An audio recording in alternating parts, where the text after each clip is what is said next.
All right, we're live. How you guys doing?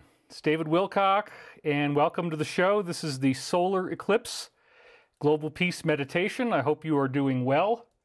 Hopefully you can hear me and you can see me and everything's okay. So just please, somebody let me know in the comments that the show is doing okay. You can see it, you can hear it, and everything's fine. Anybody? Bueller, Bueller, Bueller.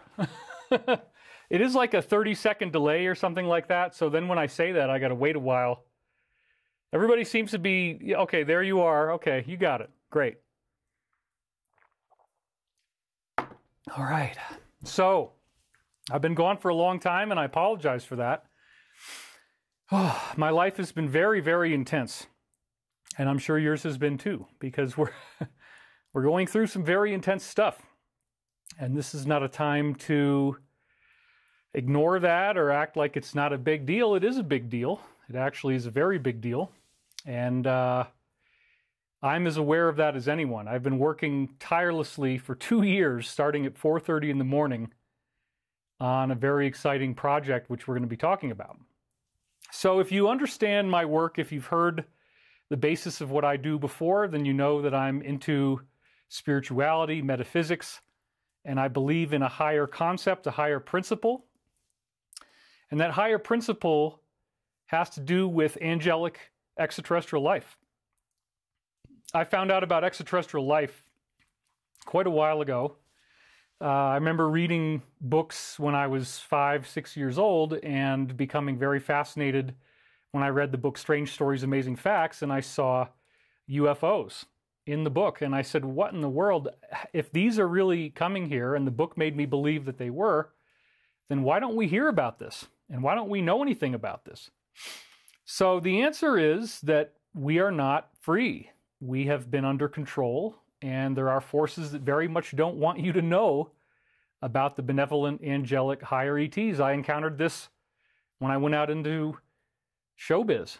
There was one subject that I was not allowed to talk about on television, and that was the idea of angels, the idea that human-looking beings could exist who have an angelic consciousness. So how's everybody doing? Let's just read some of your comments here. Somebody says, David, we've missed you. Lovely to see you again. Here you can see me from the back as I read the comments. David looks good. I like his hair. Shut up, the person who says he looks like a mess. Okay, well, honestly, I really don't care what people think about my hair. This is kind of a manifestation of depression. You know, I am depressed, and so when you're depressed, your hair gets funky. So instead of judging me about it, why don't you just spread the love, you know? This is the way I choose to identify right now.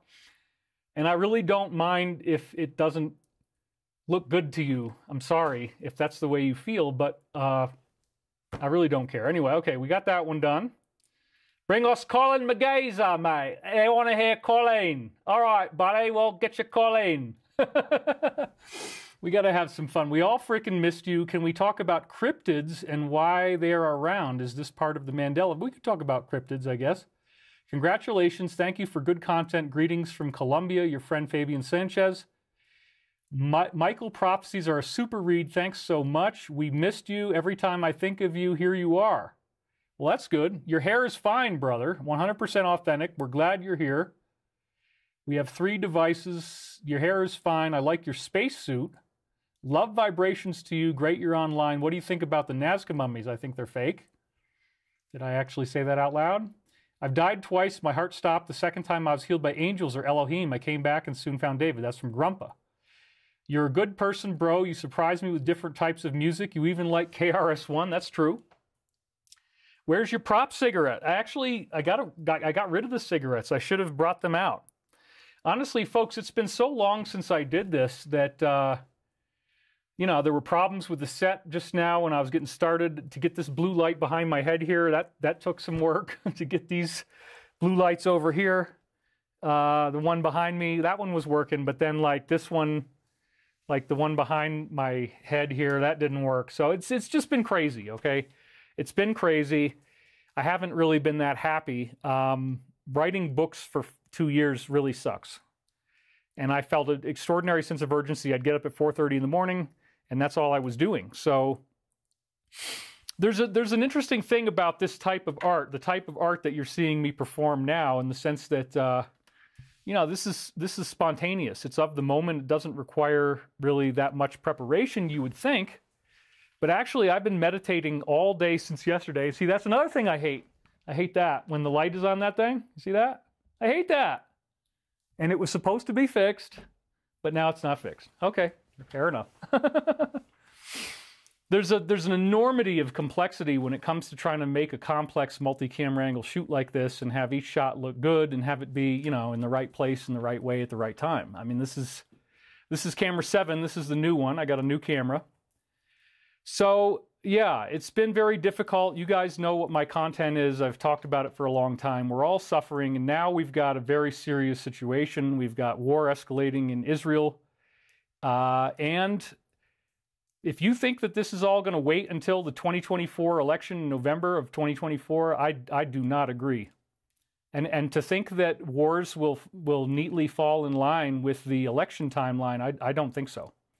In fact, I am expecting that you might see very, very significant changes even before the end of the year. And part of the reason why I say that is because of this. Let's go to this for a second. This particular formation appeared in Italy on May 30th of this year. And you can see it there next to the beautiful house. And here it is with some cars in front of it, another house, the same house, I think, maybe a different one, but off to the right there. And then here it is again from farther away. Now, this crop circle was deciphered. You can see it was near Cascina del Colle in Brescia, Italy. Now, I guess first of all, I'll tell you that my opinion is that these are not fake. These are not made by humans, or at least not regular humans, and they're not made with any type of conventional technology. Crop circles appear to be created by some type of strange process that manipulates every single grain individually. And when we see the actual crop circles, when we go there and we look at them, we find out, you know, they've got bending growth nodes. Right where one growth node appears, it looks kind of like a ball along the stalk. It will bend, but only there. The stalks themselves are not broken. It's only that they bend at the growth nodes. And then they keep growing after they've been treated this way. So the crops are alive, they're harvestable, you can still eat the wheat, and everything's cool. So when we think about this in terms of, you know, why would somebody want to make these crop formations? What's the objective behind crop circles? To me, it's pretty straightforward. We are seeing a higher intelligence that is communicating to us through the use of symbology. And so in this case, what we're seeing is that there is what looks like a stylized eclipse, and I believe this illustration on the left here, yeah, it does look like what you see on the right, which is these typical illustrations of eclipses. And so, sure enough, there's an eclipse coming, as it says here, on October 14th, 2023, which is now disturbingly close to the present. If you read the Michael Prophecies, if you read these books, you will see that there's not only a mention of this in the book, this particular crop circle. I believe it's in book 6, maybe 7. But also, there is a whole new way of looking at this in light of what just happened with this thing with Israel. So here we've got this solar eclipse coming up, and in conventional science, of course, eclipses don't cause any trouble. But in the new science, eclipses are directly correlated with things like the fall of kings, the overthrow of existing rulerships, very, very dynamic, electrical, unpredictable changes. And even just as I'm going to tape here, and the last thing I read online before I started taping is, oh, you know, Iran is going to support the Palestinians, which basically means now you got Iran against Israel, which starts to sound like a bigger war, and it's going to escalate and escalate. Now, if we lived in an acausal universe where our thoughts did not directly affect reality, that might be true, but we do live in a causal universe. We do have a direct cause and effect relationship between our thoughts and between the manifestations of reality that we then encounter. And so understanding this is a key to sanity, because once you begin realizing the degree to which you live in a spiritual universe, you no longer have to suffer within it. Suffering is actually something that in Buddhism they call Maya, the Mayic delusion. It's also called samsara. And suffering is not necessary. There is an elixir of consciousness that opens to those who seek the universal mind through meditation.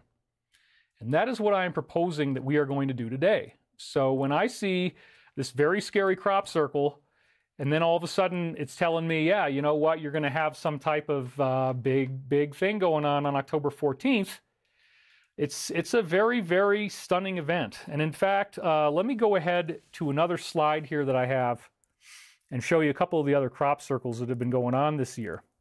This is something worth discussing, so let's do that. So this was the first one that we saw this year, and because of a variety of reasons, this does look like fan blades like you would see for a drone or something like that. It also looks like stylized swords, and so I have interpreted this dream, this as if it was a dream in the book, and I believe it is related to Archangel Michael, the sword of Archangel Michael. And there's a lot of thematic crop circles this year about things that I'm working on, like aerospace. And again, wait a minute, David, are you saying that the crop circle makers are building things based on your ideas? Well, it does look that way. When you understand what happened with Michael Prophecies, we'll get into that a little later. I mean, these higher beings have kept me, I mean, I literally am over $1 million in debt. I've been over $1 million in debt for 2 years. It's very frightening to be this much in debt. It's very frightening to not even be able to pay your tax payment. I mean, I've been able to pay my tax installments, but I'm on installment plans, and some of them last a long time. And so this has been very difficult. You know, it was not a profitable thing that I've been doing, to put it mildly. So let's talk about another one that was very, very shocking, folks. So on the left, what you see here is a classic formation from 1999. It was the grand finale around, you know, August 11th, August 13th-ish. And this was what they called the wicker basket. Now, if you look at it there on the left, you can see that there's some very interesting cross-hatching in between these patterns of interconnecting circles. Now, the cross-hatching actually looks like wicker. And what was really bizarre was that in 1999, Archangel Michael is speaking to me telepathically, okay? And he said there's going to be a formation coming up in, I think he said 2 or 3 days, that will illustrate what I'm talking about. And in the dream that was before this formation showed up, there was a wicker basket. So the wicker basket shows up in my dream, and then the wicker basket shows up in a crop circle, and Michael tells me that he's going to do something related to the dream before it actually appeared. So it's kind of hard to say that this was fake. I didn't even discover it until I was back into this and doing this book last year. Actually, it was this year. So what was so bizarre to me, again going back here, is that in this particular instance, we see, after I, you know, have a few thousand people read these books, the people who have been ordering it, on the right here, we see what happened this year. That was this year's crop formation. And so this year's crop formation has a bunch of circles that looks very similar to what we see before. The stylistic similarities are absolutely undeniable. We have a series of circles that are all in a radial pattern. In this image on the left, we have 7 radius patterns, 7 groups of circles altogether. And then on the one on the right here, we only have 6, which is more like your typical snowflake. However, apart from the number of spokes, the actual formation of circles is the same. As you look at them, you can see there's a bigger one on the outside, it gets smaller on the inside, etc., etc. And really, it's a very, very similar diagram. If this was an IQ test, it's like, okay, this is the same sort of thing. And the timing of when this came in, as I talk about in the books, was absolutely remarkable. But apart from that, just the overall idea that, yeah, this actually happened. I mean, this formation really blew me away. And there were other formations appearing, like this one, for example, which again seemed to show the idea of like stylized fan blades or propeller blades, ripples of energy coming off of them. This again seems to suggest the idea of working with a hover car. You know, in other words, you look at these fan blades, they're not lifting by air or spinning. They're actually resonating some type of radiant essence. And you can see it in the previous one too. This was printed right next to a land mound. What you see right next to the image here is on the left is a mound. And the mound is actually something that was built by, you know, the indigenous Europeans, the Celtics, as an energetic harnessing source. So isn't it ironic that they put this formation right next to the mound? Because the mound actually, if you understand pyramid science, it works as a passive energetic generator. And so that's what I believe this formation was showing us. Another formation, which again, in light of the fact that Michael Prophecies came out, it was curiously thematically similar to me. I go into way more detail about it in the book, was this one here. And in this case, what we see is a very clear illustration of a radar. So this is another one of the images that came out this year. It's pretty provocative because, again, at the same time that I'm doing all this stuff that has to do with radar and building aircraft, and we have a very special type of radar we're going to use for hover cars. And again, if you haven't heard me talk about this before, the idea behind hover cars is that we're going to make them affordable. We're going to be using next generation manufacturing techniques, like we're going to print them with 3D printing out of basalt, which is volcanic glass. And it turns out that if you treat it with heat and vibration, you can make these amazing materials out of basalt that are essentially similar to the Roswell crash, where they're incredibly light, but they have super tenacity. They can't be cut, they can't be burned. They're very, very, very strong. So this image of a radar, again, shows not only it's like a connection to Stavati and all the stuff that I'm doing, and again, there's a lot of connection with this year's crop circles to many things I talked about, but in addition, it's also talking about the war, you know, the war that we're seeing right now, the war that we've been seeing. It's about Ukraine. It's about all these different things that are very, very intense that we're going through right now. And I'm not going to get into all the dates and everything, but anyway, the next one that showed up, which is noteworthy, is this. And this was a solar formation, some kind of sun. Again, it seems to suggest the possibility that the sun is changing, that there's solar changes occurring in our solar system, which is something I've talked about many times. You notice that it looks like there's petals around the sun, as if the sun is flowering. Well, yeah, this is a very important concept. The idea that the sun is the author of organic life. We are part of a spiritual reality, and these higher beings are trying to tell us this. Now, this was not the first time that I had had crop circles answer me in terms of something that I'm doing as a very public figure in the world. So when I was working on an article for Richard C. Hoagland, I was designing his cover art for him. This was my design in Photoshop, and you can see here I took the man on the moon who's crying, I put him up in the top right. I took a picture of Von Braun, I added the text over it, and then I also did a multi-dimensional thing with this figure 8, where I put it behind his head, so it has dimensionality. It's behind his head, but it's in front of his hand. So that gives an illusion of depth. That's a typical, you know, nifty visual effects strategy to try to make something look more cool. So I was working on this design. I was really happy with it, you know, and then the very next day, they come out with this crop circle. And as you can see, there's some pretty astonishing similarities between the way the figure 8 here looks, and even notice that the width of the one that goes behind his head is wider than the one above his head in terms of the two sides of the 8, and that's the same thing we see here. So this happened in 2008. This was the classic 888 crop circle because it appeared on 888 as far as a date. That was August 8th, 2008. So I was really shocked when the crop circle makers seemed to have responded to what I was doing with Richard C. Hoagland's article the very next day. It was really creepy, and I didn't want to believe that it had anything to do with me. But then, as the season went on, we had another example of a very clearly aircraft-oriented crop circle this year. So this was the next circle that appeared this year. And once again, what do we see? We see what looks like an eye. It looks like a stylized eye in a way, like an eyeball, and there's rays coming out of the eye, which also looks like a crown. So some people analogize this with a plane coming in for landing. It's like landing lights. But then again, notice also the circles. And once again, we have the motif of larger circles going towards a commonly shared center. Oh, I wasn't on, I was looking at my, sorry.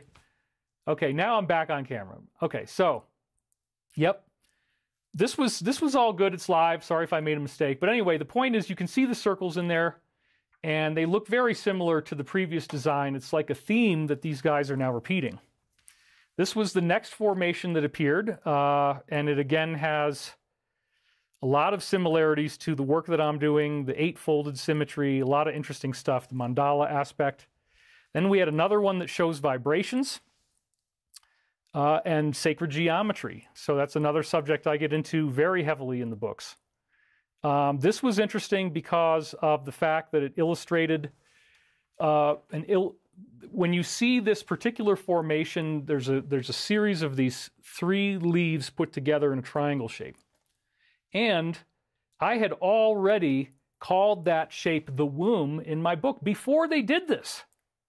So in this case, what we're seeing actually is I believe it's 6 of these wombs put together. Yeah. Something like 6 of them with just a few more things added in.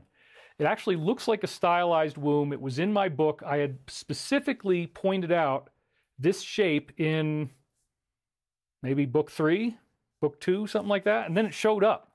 Again, they did it again. So this, and I go into way more detail, but this is really fun stuff. So here is where I'm showing you the original illustration again with all of the interconnecting circles going towards the center. And somebody says, David, life has been lonely without you. Oh my gosh, I'm so happy to see you. Where are these formations? Okay. These formations all appear in England. They appear in the English countryside. And they've been appearing and documented on cropcircleconnector.com since 1978. So I don't get any money for this. It's not an affiliate deal. But if you do go to cropcircleconnector.com, they now have everything from 2018 forward that's free. And if you want to go before 2018, or it might even be 2014 or something like that, 2015, I forget exactly when. But anything older, you got to pay for the archive. But several of the years now, the last few years, are all available to be seen. So all I've done in this case is gone through the circles that were actually printed into these wheat crops. So when you look at this, for example, if you're not familiar with this, what you're seeing with these lines is, first of all, the double sets of lines, those are tractor lines because you got to drive a tractor through your crop. The wheat is planted in neat, even rows, and as you can see here, it almost looks like a bunch of really thin parallel lines.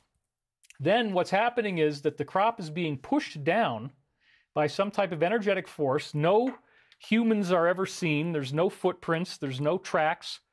These images just appear in wheat. And the wheat is about up to your knees. That's about how high it is because I got out there and saw these myself. So this image also has something interesting in it because as you go towards the center, there's a very stylized lay to the way the crops fell down, where you have what looks like the image of the sun. In other words, the rotating spiral in the center there, there's a circle, and then there's all these rays coming off of it. And we saw other indications of solar rays. This, again, seems to be related to changes coming from the sun, that there's this energetic change. And again, once more, these illustrations all show us the wicker basket formation. And my dream about the wicker basket formation had to do with the exposure and downfall. This was the dream I had in 1999. The dream had to do with the exposure and downfall of the people who had assassinated John F. Kennedy Jr. The dream actually predicted the death of John F. Kennedy Jr. before it happened, and it then telegraphed this crop circle by pointing out the wicker. Now, why is the wicker so important? Let me talk about that next. Okay. So there's this classic movie you can watch from the very early 1970s called The Wicker Man. It was remade, but the original one really has the core of the teaching in it. And in this movie, you have a police constable who goes to this island that is run by pagans. And they essentially appear to be some type of Illuminati group. I mean, they don't call it that, but that's really what it is. They're practicing paganism, practicing pagan ceremonies.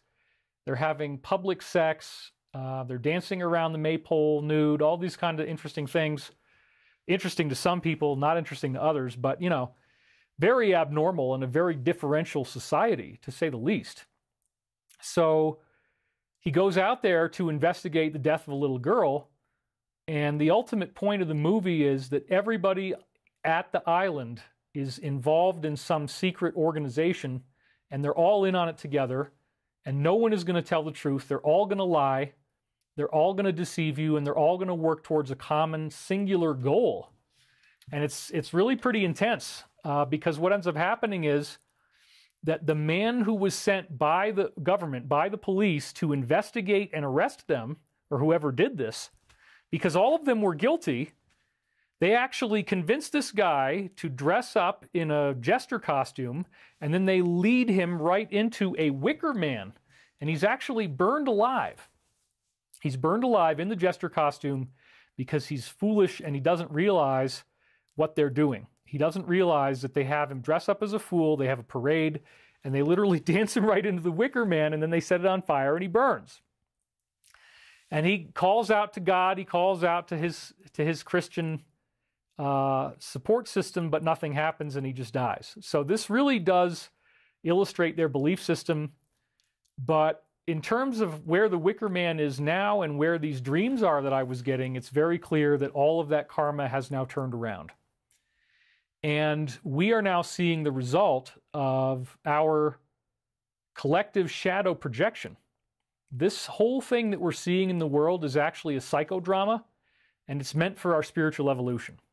We're not meant to hang in there indefinitely and watch this thing get worse and worse and worse. There's going to be some type of moment of truth where everything reaches a concrescence. Everything reaches a type of absolute reality, which is now going to be the reality that we're all dealing with. And so the next thing that came out in the crop circles, again, illustrated some of these concepts in a very curious way. And this was, let's go back here.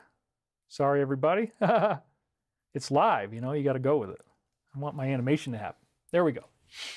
All right, so this was another really interesting formation, which again had some of the wicker type of stuff going on in it. I'm going to pop back in a second here. So yeah, this has been interpreted by many as the shield of Archangel Michael. And there was some very interesting codes in there. And again, you got the propeller blades, the fan blades, and the illustration of the physics, which I talk about extensively. I'm not going to go into all of it now, but the idea of the tetrahedron and the sphere as the photon, the building block of the whole universe. This is the fundamental basis of the model that I talked about through all the books and in this new video course that I just created for the books as well. Okay, so here's another illustration of that shield of Michael, and this is what other people were interpreting it as, not just me. Then we had this one appear, and once again, I mean, I couldn't even believe it. Once again, the circle makers used the motif of all of these interconnected circles that are bigger on the outside, they go smaller on the inside, and they're radial, and they all point towards a common center, as you again see right here. And what I found even more outrageous and curious about this formation was that in the circle in the center, we have something that looks like the bat signal. It looks like Batman. I wish I could zoom in on that for you. I don't have a slide that does that. But again, this is exciting because I believe that we are supposed to see that bat signal. So first of all, The wicker basket, again, it shows that the practices of the cabal are being exposed. They're not going to be able to do this anymore because too many people know about it. They only can operate in secrecy. And I've been seeing for a while that this is not going to last until November 2024. Yeah, wars don't neatly confine to election dates. And the way that this thing is going to turn out and the culmination that we're heading towards is not going to fit neatly into a box. And it can't be held off for 14 months or 13 months or whatever it is.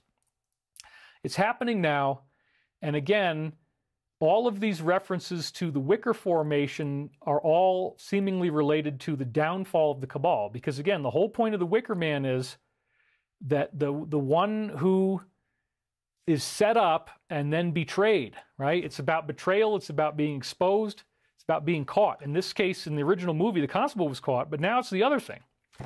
So I do really want to talk about how we process our anger.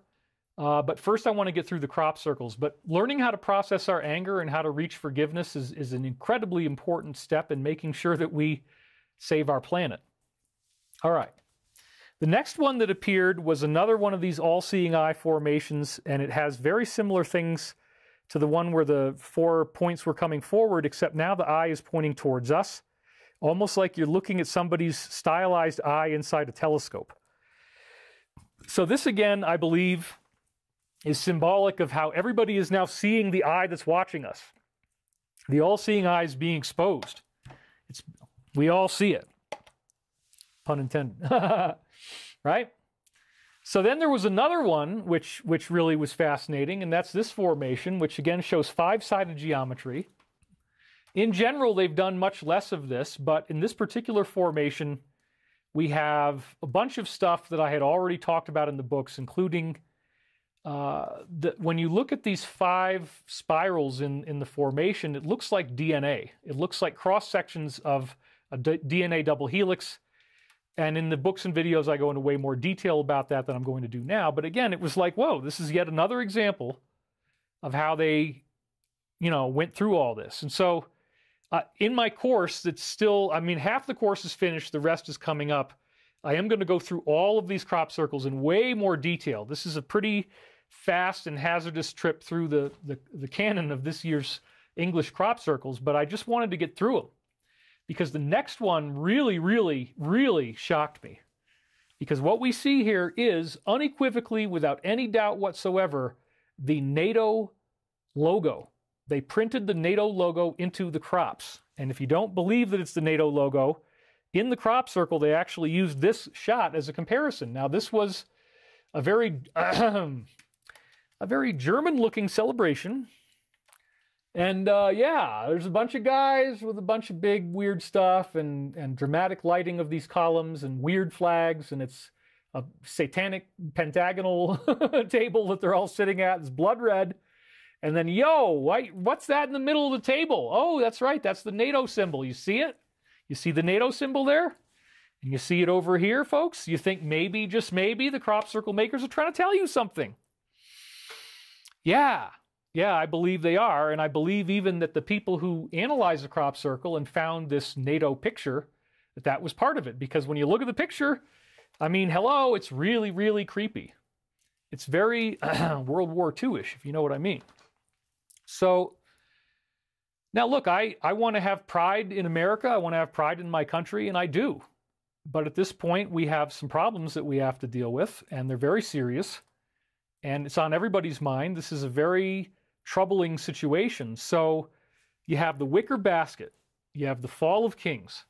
You have all these different illustrations illustrating the wicker basket, illustrating the fall of kings, and then they show you NATO. Right at the same time that now the US has cut off Ukraine funding, EU has cut off Ukraine funding, everybody's pushing back. And so whatever the hell it was that they absolutely cannot lose this war, and they'll spend every last dollar they have to stop us from losing this war, they did that. They spent the money, they spent the ammo. The war is not going to be won by Ukraine.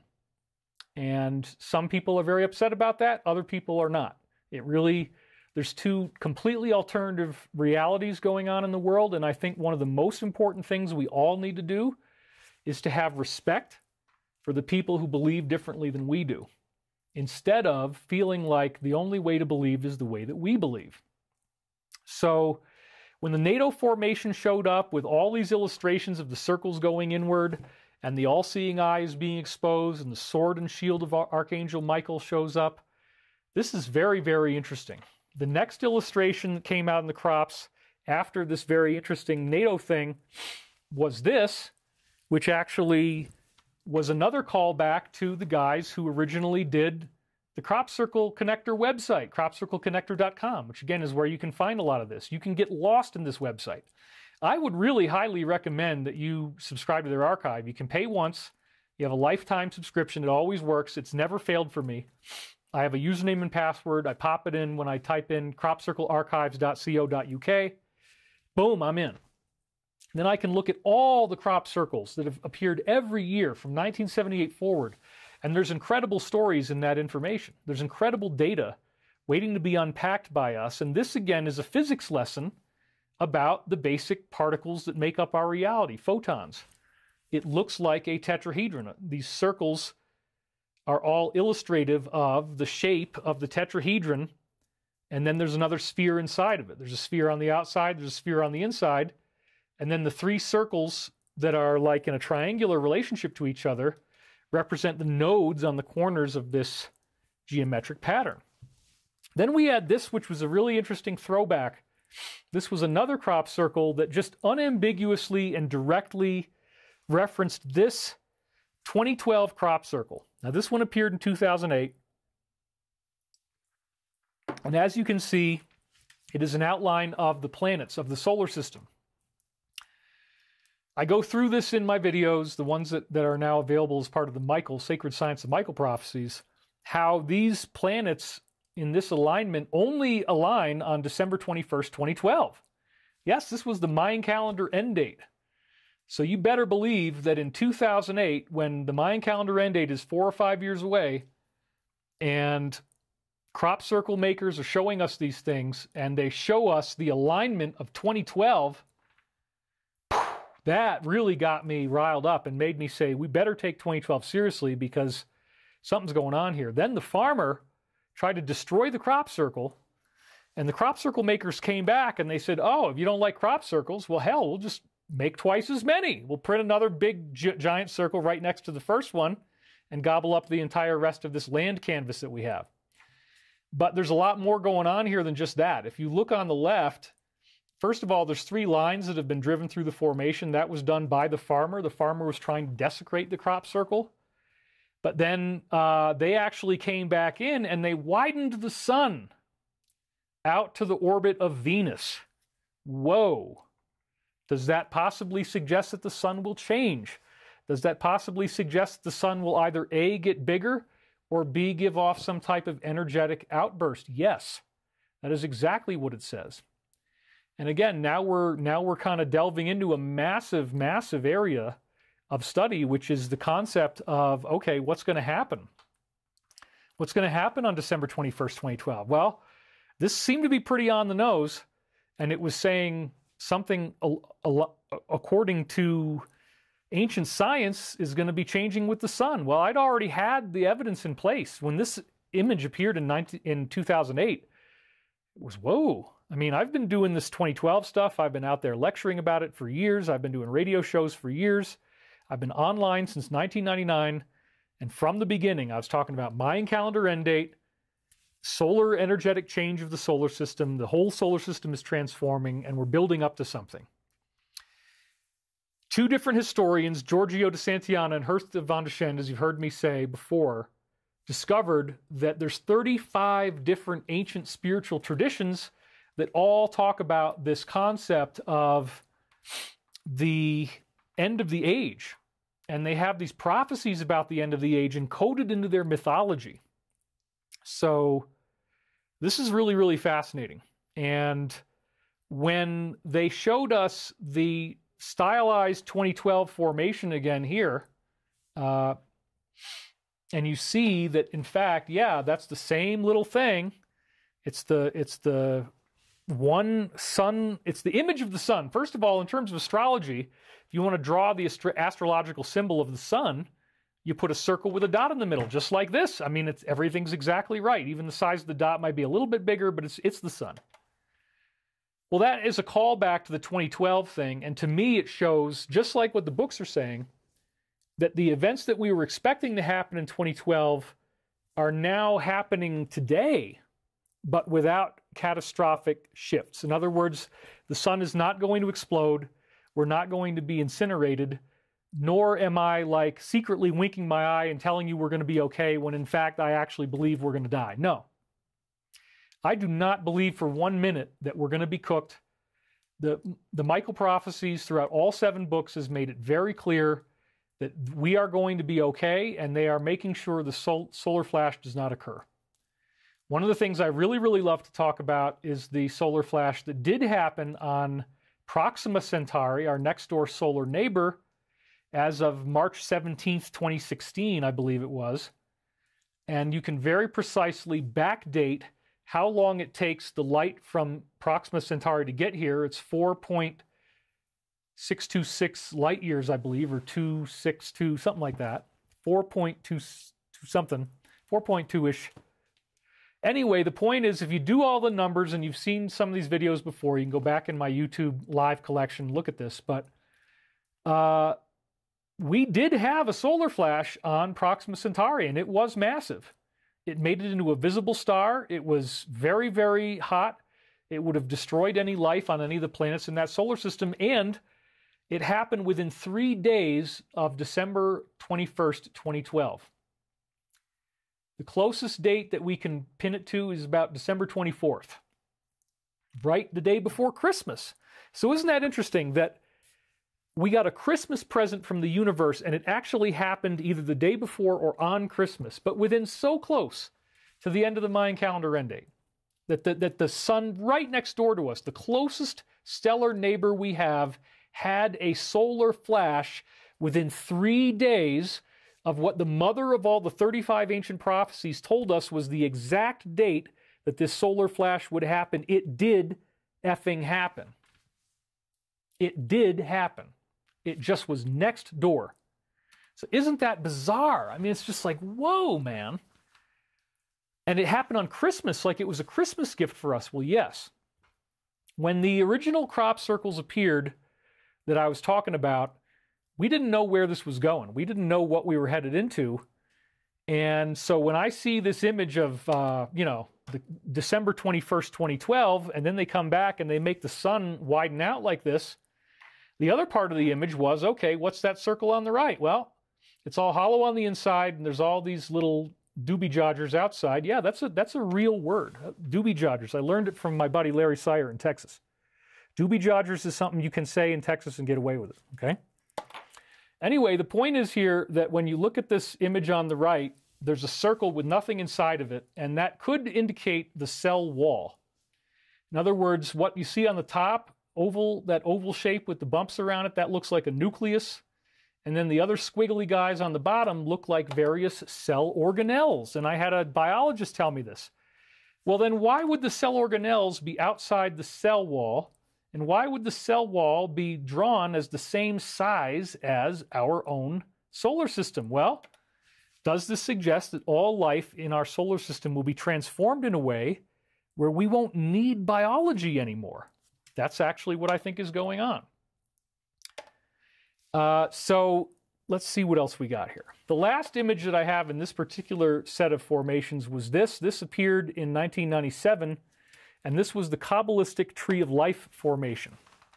So again, if you look at the lines and the circle quality, you see it's incredibly sharp, incredibly beautiful. It's hard to even see that this was actually printed in a crop because it looks so darn geometric and perfect. But we see a number of crop circles that have illustrated Christian symbols. A number of crop circles have illustrated Jewish symbols like this. We've had the menorah. We've had, again, the Kabbalah Tree of Life here. Other examples as well, King David-related symbols, Star of David-related symbols. And the reason why they're showing us this cross-cultural, interconnected religious symbology is because they are the source of these religions, folks. What we're going to learn as a result of the arrest of the deep state which is already well underway, mostly finished already as far as I'm concerned, is that, you know, they've been doing this all along, and they're hiding the truth about our reality and our origins. We have been living in an artificial reality. The whole basis of living in third density here, and I'm just going to keep talking as I go to the next part of our show. The whole basis of living in third density here is to have these experiences where we are troubled and bad things happen to us and we learn our lessons, and the lessons always involve becoming more loving. So, in order for us to find peace, which is the purpose of today's show, we must first understand the origins of war. Why does war happen? And I had some very recent realizations about all this. Now, I didn't get through all the crop circles. There's some other ones that showed up, and we'll have to go through that later. But I also wanted to keep this to around an hour, and we're already like 5 minutes away. So I pretty much, maybe we'll go a little longer, hour and a half, but I really don't want to do a whole lot more than that, because I like the 1 hour, 1.5 hour show, and your feedback tells me that you do as well. Let me just drink a glass of water here. You want some more comments? Are you ready for that? Let's see. Welcome back. Wow, you were missed. You came back at the time most needed. I guess you feel that way too. I suffer from anxiety and depression. Thank you for your ability to do as much as you do. Everybody's got anxiety and depression. And I support you and I bless you. Absolutely. I'm sorry you're going through that. We all are. It really sucks. The life of the Earth is born from larger planets. Mother Earth's solar system is a body. I love how they're communicating with us through crop circles. The only thing artificial is his teeth. Okay, look. Yeah, they're fake. But you know why they're fake? Because I was yanked out of the womb with forceps, and this whole side of my mouth got all smashed up, and the teeth didn't align properly. And I go to the dentist, and they say, the only way we can do this is to give you a full mouth dental reconstruction. So I didn't want to do that, but I had to be able to chew food. So you want to make fun of the guy who's got false teeth, go ahead. But this is the best I could do. It cost a hell of a lot of money. It was incredibly painful, and at least I have something that looks kind of okay. All right? Anyone who doesn't enjoy 5 hours of David, just buzz off. Jesus said he's not of this world, the lie. Jesus is of the word, the truth. Our show hits so hard, mate. To ask a mountain to move, to ask a leaf to fold, to ask water to swirl, ask your DNA to mold, all we need to do is ask. Love you, David. Feel elevated as I read your books. Do you have a Telegram channel? No. No. There's a lot of people saying I do, and I don't. So anything that you see like that is fraudulent. So please be aware of that. You can talk as long as you want to, and I would love it. You woke me up in 2012. Now I'm here to wake up. We want more. We want more. It looks more than okay. It looks great. Thank you. You know, what I learned when I worked at the mental hospital is that the mental patients will come up to you and they'll pick on any aspect of your appearance that they think might hurt you. So people would come up to me and attack my skin, attack the acne that I had at the time. I had facial acne. They'd attack my weight. They'd attack my personality. And if I had these teeth at that time, they probably would have attacked that too. I think they look better than what I had before, and I'm sorry if you don't like my teeth. So we can be okay with that. Anyway, yeah, I mean, people are crazy, and you guys get to see that right here.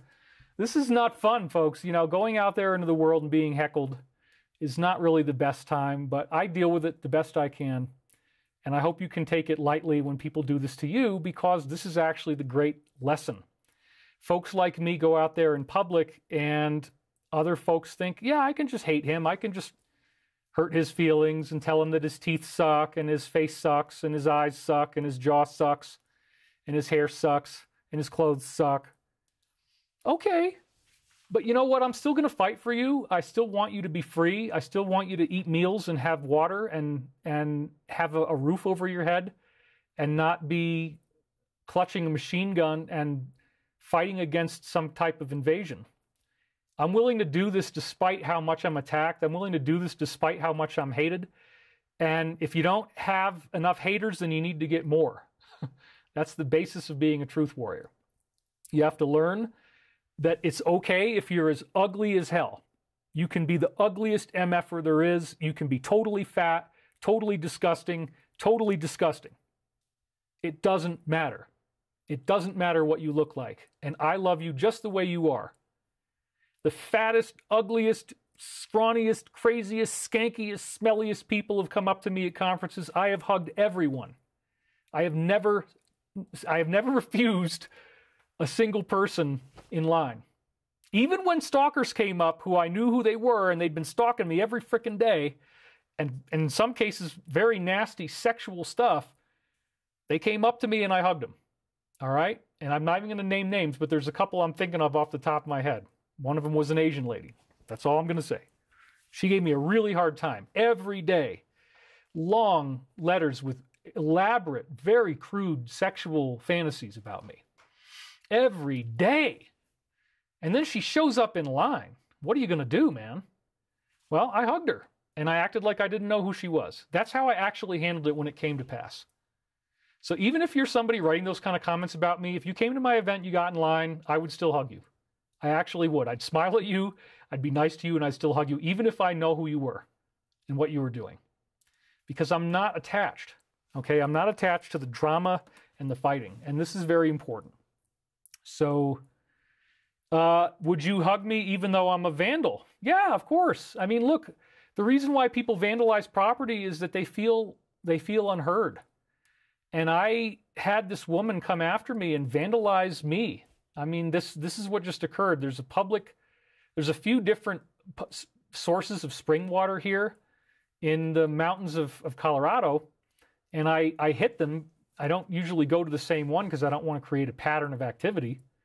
But I went to one of the springs, and there was a guy in front of the spring and a guy behind the spring, and you can only park in front of it or behind it. And all the springs around here, if you find good spring water, it's very competitive. Everybody wants it. It's free. And, you know, so you have to get in line. Well, this lady didn't want to get in line. She was behind the guy that was ahead of her. She was behind it. I walked up to her car. I tried to talk to her. And as soon as I started talking to her, she immediately accused me. She goes, well, I was here first. Like I'm going to try to get ahead of her in line. So she's incredibly aggressive, incredibly hostile.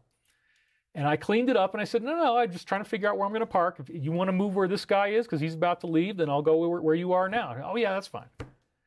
Well, then it happened like 2 or 3 more times because she's standing out there and the water is dumping down. None of it is going into her jug. And she told me she had 5 5-gallon jugs. It's not filling at all. As soon as I come out of my car with a funnel to try to help her, in 1 second, she realizes there's a funnel on the string. She grabs it and she starts angrily like moving it up and down like this. She had like it was like a silverback gorilla. She's doing this kind of thing. I walk up to her. Now, the only reason why I'm walking up to her is to try to help her fill the jug. And she doesn't want my help. She's incredibly angry, incredibly hostile. And this was so bizarre that I said, okay, there's a certain time where you want to get into an argument with somebody, and there's a certain time where you absolutely do not want to have an argument. I do not want to have an argument with this woman. She could stab me. She's crazy. She's screaming. She's yelling in public, and that's illegal. I mean, there's laws that we have that prevent you from doing this kind of nonsense. You're not allowed to be out there in public. So I knew she was breaking the law. I knew she was committing acts of abuse and harassment. Did I get mad at her? Did I want to lay into her? Yeah. But because it's so dangerous and she might even sue me, I'm like, well, I got to keep it really small. It's like laconic. There's a word called laconic, which has to do with the people of Laconidae. So they're in a war, and their enemy goes, if you and they responded with one word. They said, if. Because remember, the sentence started with, if you All they said was if. And that's a laconic statement. It's a statement that's very emotionally intense with a very, very small number of words. And so when you're dealing with somebody who has psychopathy, who is a psychopath, which is obviously what this was, this woman yelled at me and then she yelled at the next guy that came after me. I believe the best way to handle it is just immediately cut the cords. Don't get into an argument. You don't know how far this is going to escalate. You don't know what this person is capable of doing. And, you know, they might not like your teeth either. So you could be in a lot of trouble. Anyway, so what did I do? I wanted her to have something that she would remember and that she would be able to live with.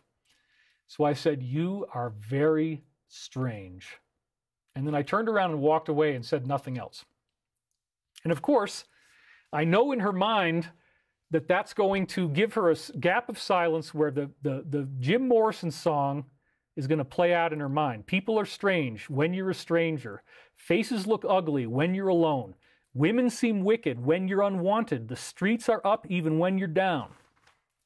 So what I was doing is telling her, look, you're totally out of control. You need to get control of yourself because your life is falling apart. You can't act like this in public. You're strange. And by showing her that reflection, I mean, she totally freaked out. She had a tantrum, and that was all I needed to do. The next guy that came after me, she yelled at him, and then she peeled out in front of us and took off. And it's like, look, all I did is tell her the truth. You're strange. But that was enough.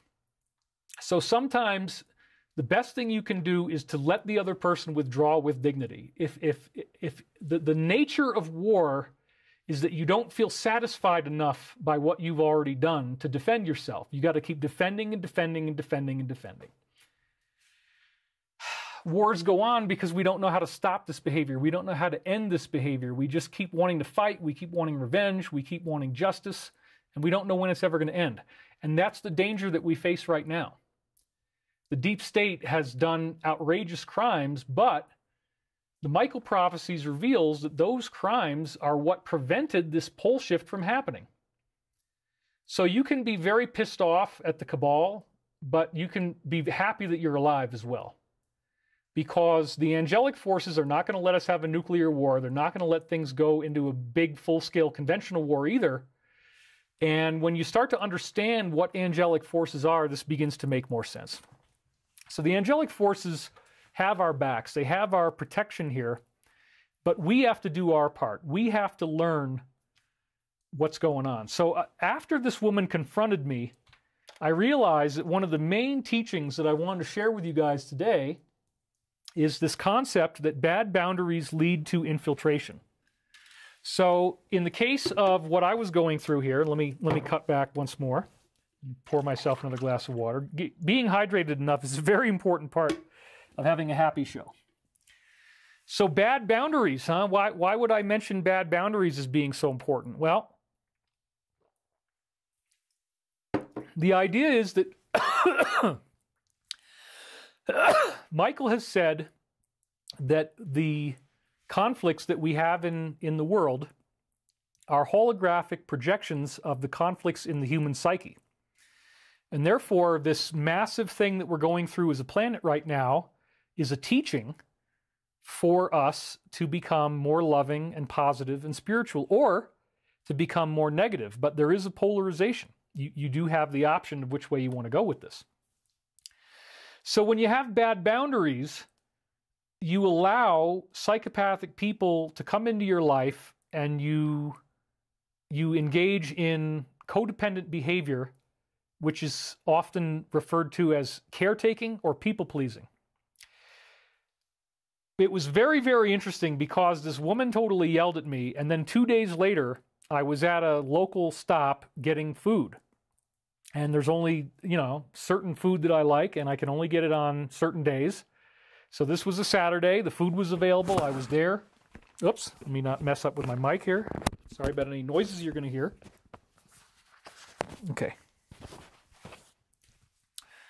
Okay, so there was food, and I'm parked at this place, and there she is. I mean, within like a minute and a half, 2 minutes of when I arrived, the same woman showed up. And this was another lesson in, like, you know what?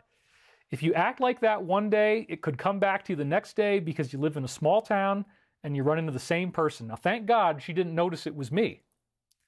But I got to see the guy that she was with, and I realized the guy looks just like me. He had the same kind of hair. He had, a full beard, and he had glasses, and he was a nicely dressed guy. But in this case, if she's willing to light me up like that, part of it might be that I looked like her boyfriend and she was comfortable abusing this guy. I mean, this is a person who's very comfortable with abusing other people. Like, I've only had maybe 3 confrontations in public that were this bad, and this was one of them. And one of the other 3 confrontations was the last time I was doing live streaming. So you wonder why I don't want to do live streaming. I get these weird attacks. I get these negative things that happen seemingly from nowhere, and I've talked about this a lot in previous videos. So if you don't have good boundaries, then somebody like this can really ruin your life.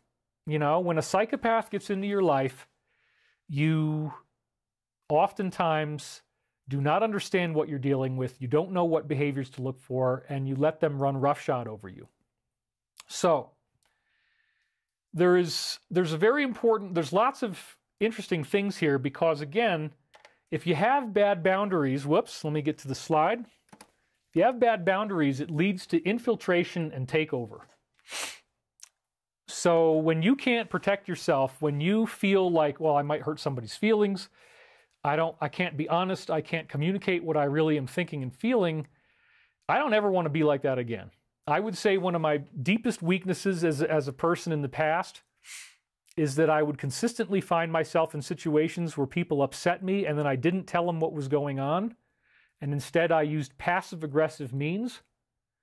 And I don't really think either one is good. Passive-aggressive is not better than being aggressive. In fact, being aggressive, if it's in terms of how you would see it as aggressive, meaning, well, if I say what I really feel, that's aggressive. No, that might actually be the best thing you could do. Being honest might actually be better, even if you think it's more aggressive than being passive-aggressive. Passive-aggressive is worse. Passive-aggressive really tortures people, and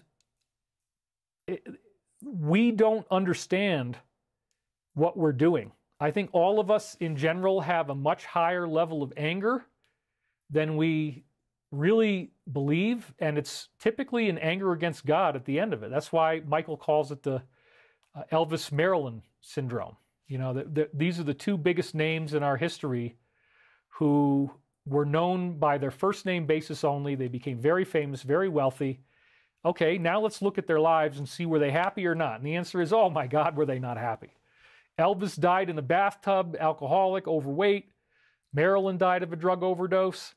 She was very depressed. She was, you know, there's no doubt that we are taught to want this kind of success, the showbiz success, the fame, adulation, your name in lights, and there is no doubt whatsoever that when you get there, you don't like it. I got to meet most of the rock stars of the 1980s growing up, and nobody liked being famous. It's very, very rare. And you also really don't make money. You got to do 3 records before you earn out, and nobody makes it through 3 records. Therefore, nobody earns out. The only time you ever have any money is while you're in the band on the road, and then you just work like a slave the whole time, only to find out at the end that you don't have any money left. And so there's lots and lots of examples to this. 30 Seconds to Mars. You can watch the whole movie about Jared Leto's band and how Jared Leto has this rock band and he's touring all over the world and they're selling out every show. And he was like millions of dollars in debt when he got done because of the way they work these contracts. So that can happen. Well, if we're taught that this is the ideal that we're striving for, to become this famous person, and then it turns out that it's really, really awful and nobody likes it, well, what do you do with that? Well, I would say if you do want to be a public figure, understand that it is a sacrifice and that it can be a very, very intense sacrifice.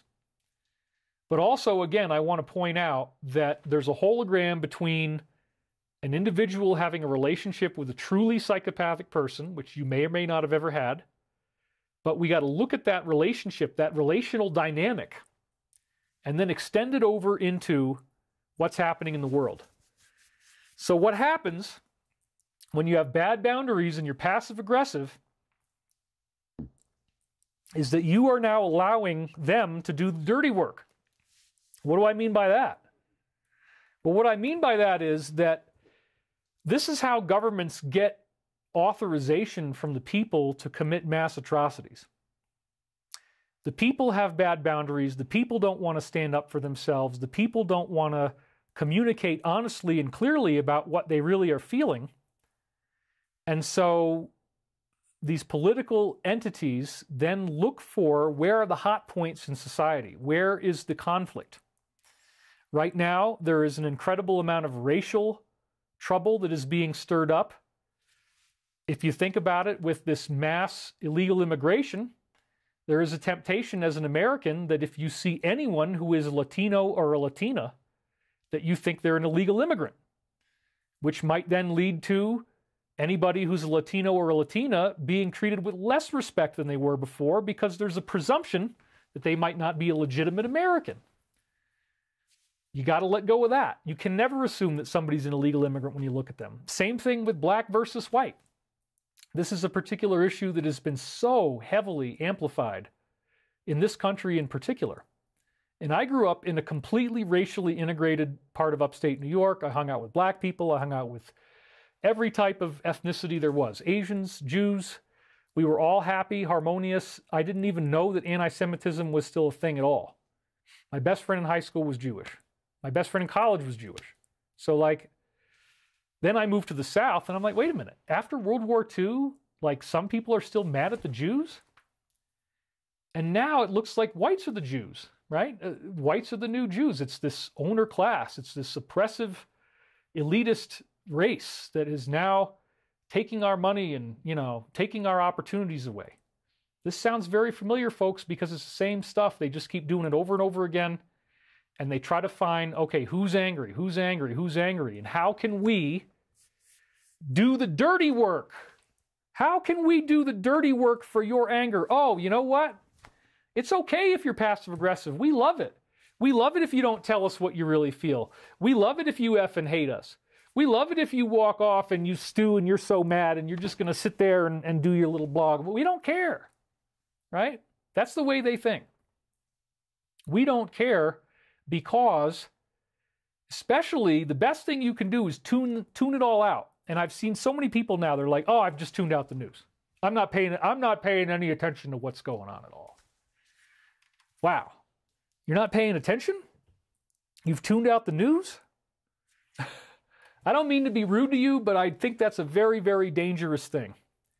When you are in a relationship with a psychopath, which is what we all are on a planetary level, you need to be aware of how dangerous this person is. And you need to be aware that until you engage them, they're going to keep doing all the dirty work. And the dirty work is going to ruin your life. Here's this woman who yells at me in public like nothing I've ever seen before. Honestly, it hurt me. I mean, I've been so distraught, I didn't even want to do this show because I got completely attacked in public. And it was really violent. I mean, not physically violent, but like, I totally believe this woman was capable of stabbing me right in the moment of us being around. I mean, how can you be so angry at a random stranger in public just because, I don't know. I mean, I told her, it obviously seems like you want to be left alone, so I'm going to completely leave you alone, give you all the space you want. But then this other guy jumps ahead of me, and he doesn't even care that I'm in line, and he's going to try to start filling. He started filling his jugs, and now they're screaming at each other. So then I had to get out there again, and part of why I got out there again is that this guy wasn't leaving. He was right next to her. He was mad. She had yelled at him.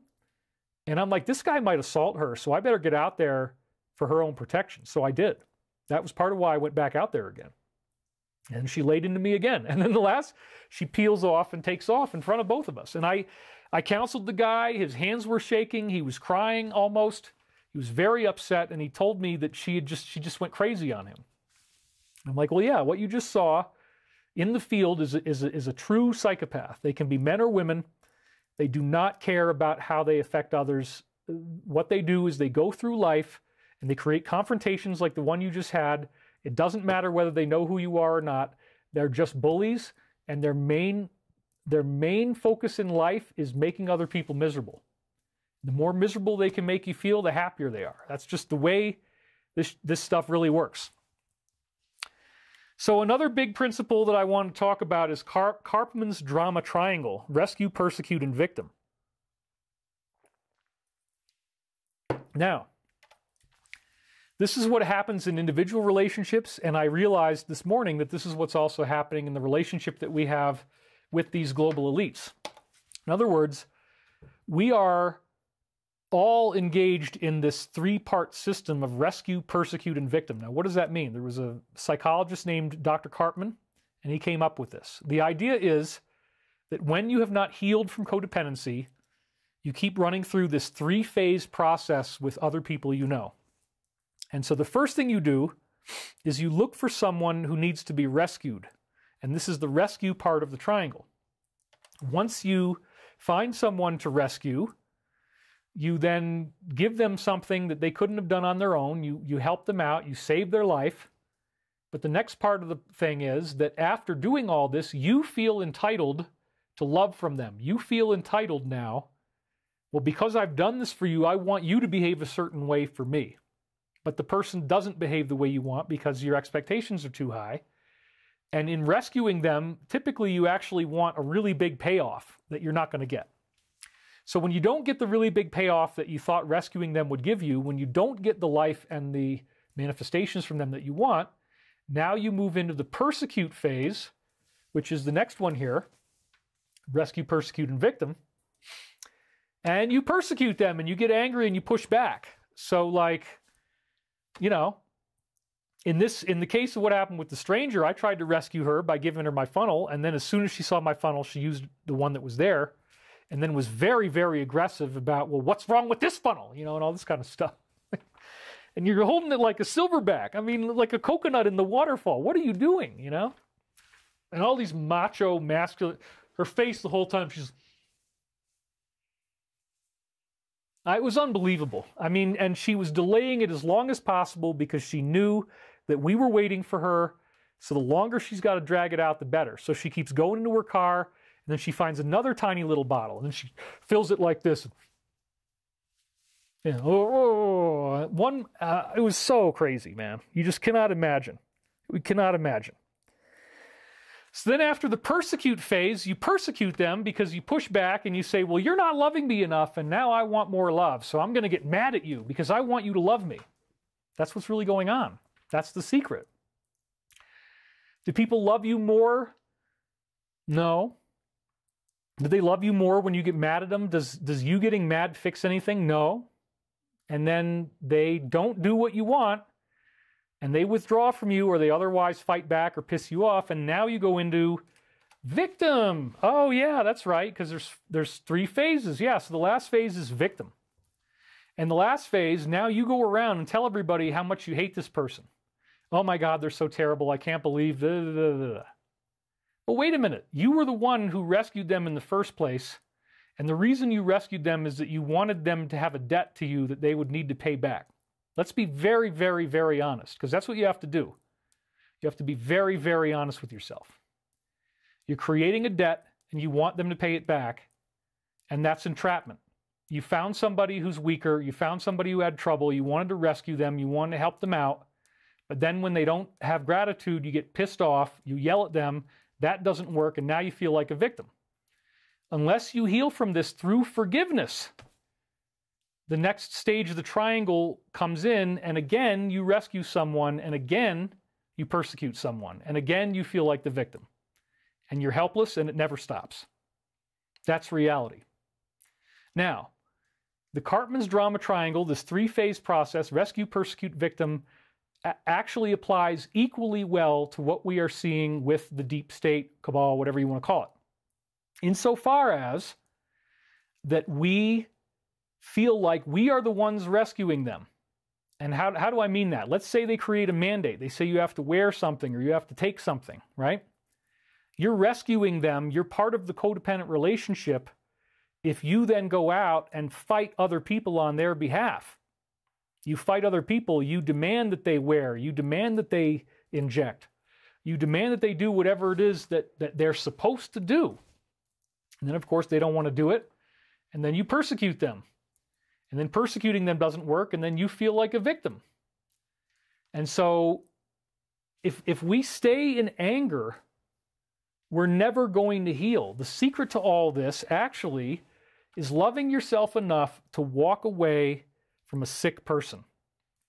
And in this case, the person that we are walking away from is not a person, it's an entity, and it's represented by this particular idea of a secret combination of forces in the pillars of our society where they're colluding together in an organization that is occulted from our eyes. We don't really see who they are. They're never going to be honest. They're never going to tell us the truth. And they're only giving us little bits of what they're up to, bit by bit. Now, there's so many places I could go with this, and we don't have a whole lot of time left. I want to try to keep this to 1.5 hours. So let's talk a little bit about what happened here with the Michael Prophecies. I've now spent 2 years, I'm over $1 million, way over $1 million in debt. So I've got all these envelopes stacked up upstairs that I could open up that tell me that my life is over, that I'm so deeply in debt, you know, and it's become very difficult to earn. I mean, the level that I used to be able to earn is not there anymore. So I don't want to dwell on this too much, but I do want to say that this is a very, very noteworthy time for me, because what started out as 3 books has now turned into 7. Now, what are the books? Let's just talk about this, because this is very, very relevant. In the 1990s, I got online, I was listening to Art Bell, and I was paying attention to all the paranormal stuff that we all know and love, you know, ghosts, UFOs, Sasquatch, everything. And Art Bell was the big name at the time, and his big obsession was remote viewing. Remote viewing was something that was invented by the US military in the 1970s, where you can hypnotize an ordinary person, you train them in these techniques, and once they're trained, they have a guide that they work with, and they can achieve an astonishing amount of accuracy in looking at a particular remote location. So you send them to the Fort Meade sewage processing plant, which was apparently one of the jokes they did, because it's really disgusting. You're going to smell sewage, you're going to see what's going on inside, and then you have to describe it. But the point is that people would become 99% accurate if they followed these protocols properly and if they behaved themselves and did it the way they're supposed to do. This was replicable, which is the basis of science. Replicability means you're doing it over and over again, and it keeps showing you positive results. So in this case, I found out much later from Pete Peterson that the reason why remote viewing only focuses on seeing a particular location is that everybody who was getting trained in remote viewing started hearing words from, are you ready for it? Angelic extraterrestrial humans who really exist, but you can't see them because they can make themselves invisible, but they're around us. Now, in the original remote viewing stuff, these people were apparently given different names, and one of the names was the Midwayers. They're positive angelic ETs. The negative forces on this planet know all about it. Every president, apparently since George Washington, has been visited in one way or another by a human being who wasn't really a human, but was actually an extraterrestrial human, an angel. And Archangel Michael is essentially the boss of all of these ET humans. Now, I started practicing my own version of remote viewing in 1996 after being guided by someone I met from Richard C. Hoagland's discussion forum, an amazing man who was an expert on crop circles, an expert on dreams and synchronicity. His name was Joe Mason, and he had come up with a technique called the dream voice. I was on the phone with him. He was explaining to me how this worked, and he had had really amazing results. His dream voice predicted that big quake in LA in the mid-1990s, for example, and very accurately. It was very shocking. And so I started to realize, wow, we all have this ability. All you have to do to practice the dream voice is listen to what's going on in the back of your head when you first wake up in the morning and write it down. Or what's much better, actually, is dictating it into a tape recorder. And then when you have that data, you can read it when you're not in trance and see what it says. And again, if it's the dream voice, if you do this properly, it's cryptic. It doesn't sound like normal speech at all. It's very encrypted. It's very strange. And since this is really just the debut show, and somebody just yelled at me, and I've been emotionally recovering, frankly, I haven't had time to make slides. That's okay. I will come back very soon and do more videos. And honestly, part of it is I'm really, really hoping that you'll buy my product, because I would love not to be in debt anymore. And because I did products like this in the past, now I've got the tax debt, I got to get rid of it. I'm going to keep fighting. I'm going to make sure that I do this. But anyway, the point is, it took me let's go back to the remote viewing thing, and we'll talk about that. So on November 10th, 1996, I began pulling in my own dream voice. This was the morning after I was on the phone with Joe Mason. And right away, I got, 8 pages of stuff on the first morning. And then it predicted the upcoming heart attack of Mother Teresa within 5 days later, I think it was. I was so blown away when she had the heart attack because it had said, one of our women, Teresa, a sibling inoperative. Then they said, the Christian. Well, the Christian Teresa inoperative. That's Mother Teresa. And then 5 days later, she has a heart attack. I was like, whoa. I started having the most amazing, jaw-dropping prophecies. Every single time I sat down, I had a stack of cassette tapes, 90 minutes in length, where I'm dictating as Archangel Michael. He didn't reveal that till 1999, that this was the voice that was speaking. But I'm dictating all this stuff. I've got all these things that I'm writing down. I dictated into the tape recorder. I transcribed it, and I put it on the internet. I had a website in 1999, and I uploaded most of all the Michael readings except for a good part of the middle of and end of 1998. Pretty much everything from like March 1998 to the end of 98, I think, kind of didn't appear on my website. But I have it on tape recordings. I have the original tapes in a vault now. It's in vaulted storage in a safe. Because now I realize how heavy this stuff is. I don't want to keep it out there just for anybody to be able to come here and grab it. So yeah, I've got it in a safe now. I've got printouts of this stuff. I've got multiple vaulted hard drives that have all of these archives on them. And all you have to do is go on archive.org for everything except the 1998 stuff. And you can actually read it from when I posted it in 1999. That's true. You cannot dispute that these words were created in the late 1990s. You cannot dispute that. Now, why is this so relevant? It's relevant because these words are highly, highly prophetic of everything that is happening now. The first book is almost entirely COVID prophecies, masking, inoculations, everything you can imagine. The idea that there's some kind of big thing that everybody got sick from. I was seeing this in the 90s, and I just would not give it any energy. I didn't want to believe it. I didn't make a big deal out of it. But, you know, they were telling me in the 90s that they were going to be dealing with masks, infective tissue, and infected waste on a massive scale on Earth. And I'm like, whoa, that doesn't sound good at all. But I kind of forgot about it. So what has now happened is that I didn't realize, I channeled all this stuff in the late 90s. I used the remote viewing protocols. I did it to the best of my ability to be as accurate as possible. And then I start to find out that guys like the one who is going to feel comfortable insulting my appearance in any way that he wants, you know, my hair, my teeth, whatever, go ahead. You know, I like these a lot better than the ones I had that were all damaged and I couldn't chew on the left side. So the point is, look, yeah, they're fake, but I don't care. I'm not here to be winning a beauty contest. I'm not here to wear the perfect clothes or have the perfect hair or the perfect face.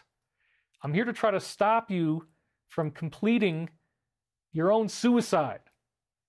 Because suicide is what happens when you don't walk away from these people, when you turn off what's happening. You have a psychopath in your life and you're just going to be passive aggressive and let them do what they want, and you don't really care because you're just overwhelmed. No, that doesn't work.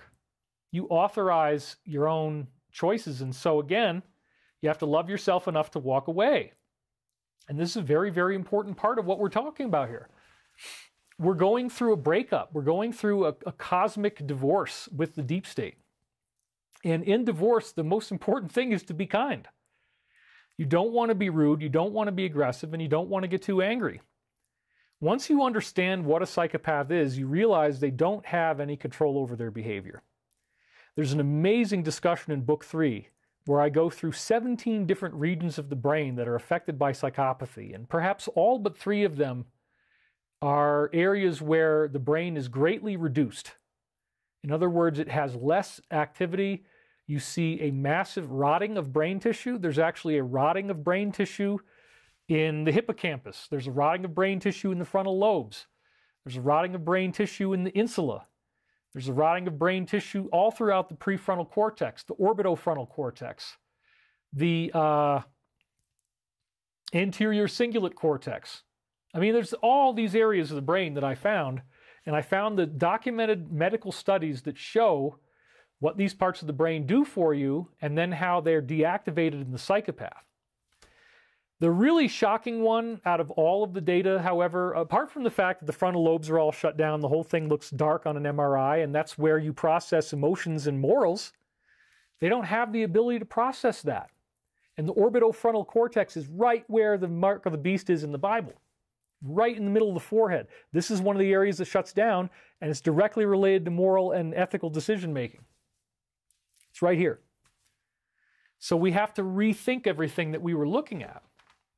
So the real message of the Michael Prophecies came out in book 3, the parts that were not published online, that you can only get in the books. And I didn't even really discover this fully until, I guess, earlier this year, because I was still working on book 3 in February and March and April.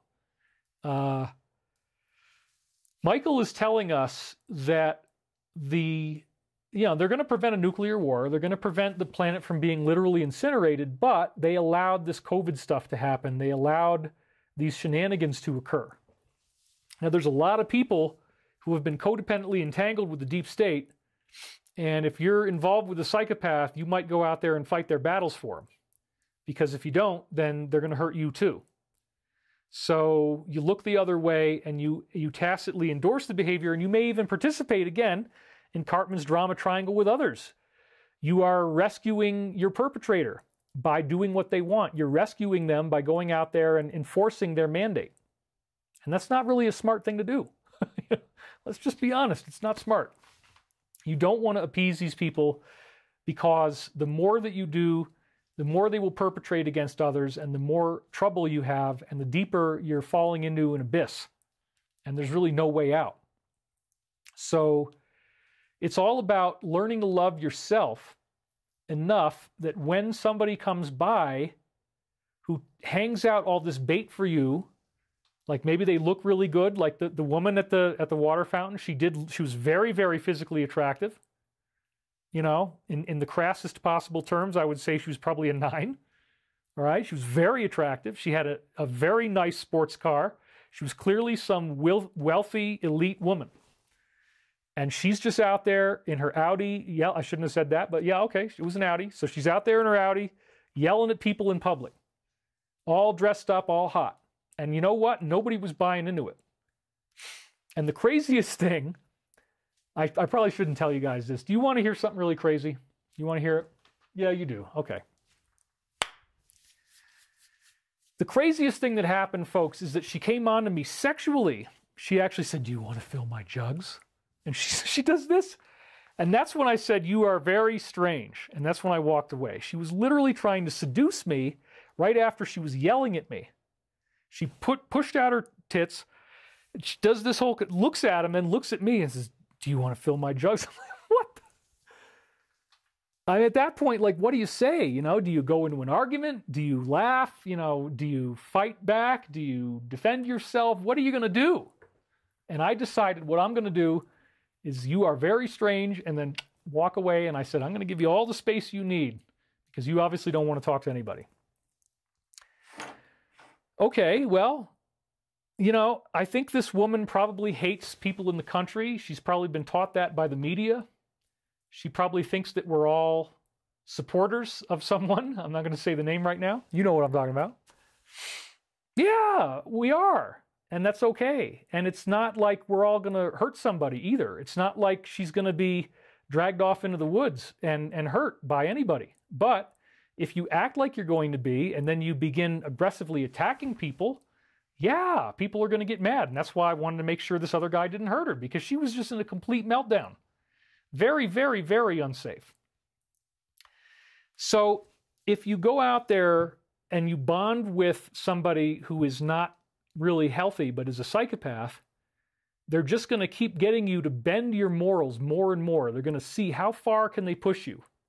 If I keep telling you that I love the fact that you are gay, I love it. I love that you're gay, man. Will you keep doing more stuff for me? Will you keep killing people for me? Will you keep hurting people for me? Will you keep insulting people for me? If I love that you're gay, will you do that for me? If I love how much you're gay, will you go out and kill people for me? No. The answer is no. And so there's this very, very difficult breakup, because people fall in love with their abuser. People fall in love with the system. You vote for a politician because you love the politician. You love this person. And we have half of the American electorate now thinking that if this particular individual was to ever be reinstalled in office, that the whole world is over. And they're just willing to go deeper and deeper and do more and more crazy, crazy stuff. So now you're seeing it all iterated out into the world, right? You've got all this stuff out in the world. It's very obvious to see what's going on. They're coming after this guy. One thing after another, after another, after another. And then the question is, let's say you're in the category where you've dehumanized this individual. Are you excited about what's happening? Does it get you off? Are you getting off on this? Are you enjoying this? Are you hoping that this will be enough to finally take care of it? No, what's happening is the people you love have gotten themselves in so much trouble, there is absolutely no way out. There is absolutely no way out. And that's why we as a planet are going to take the higher road and not descend into civilization-ending barbarism. Instead, what we're going to do is we're going to acknowledge that, yeah, you know what? Psychopaths have all these brain abnormalities. And the one really disturbing thing is that there's this part of the brain called the striatum, which is near the corpus callosum in the middle between the two hemispheres.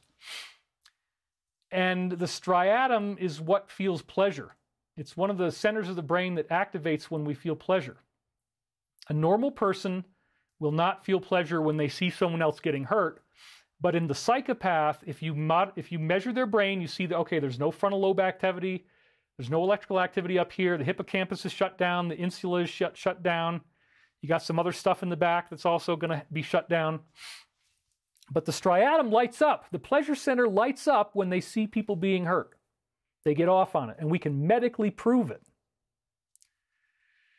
Well, nobody's going to teach you about this because nobody wants to have the game exposed. Psychopaths don't want to be exposed. That's the one thing they hate the most is exposure.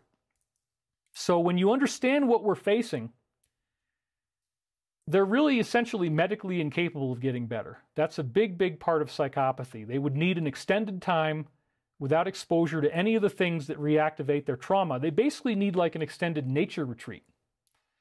And that may or may not happen. It may happen in this lifetime. It may happen in future incarnations, but we all end up returning to oneness.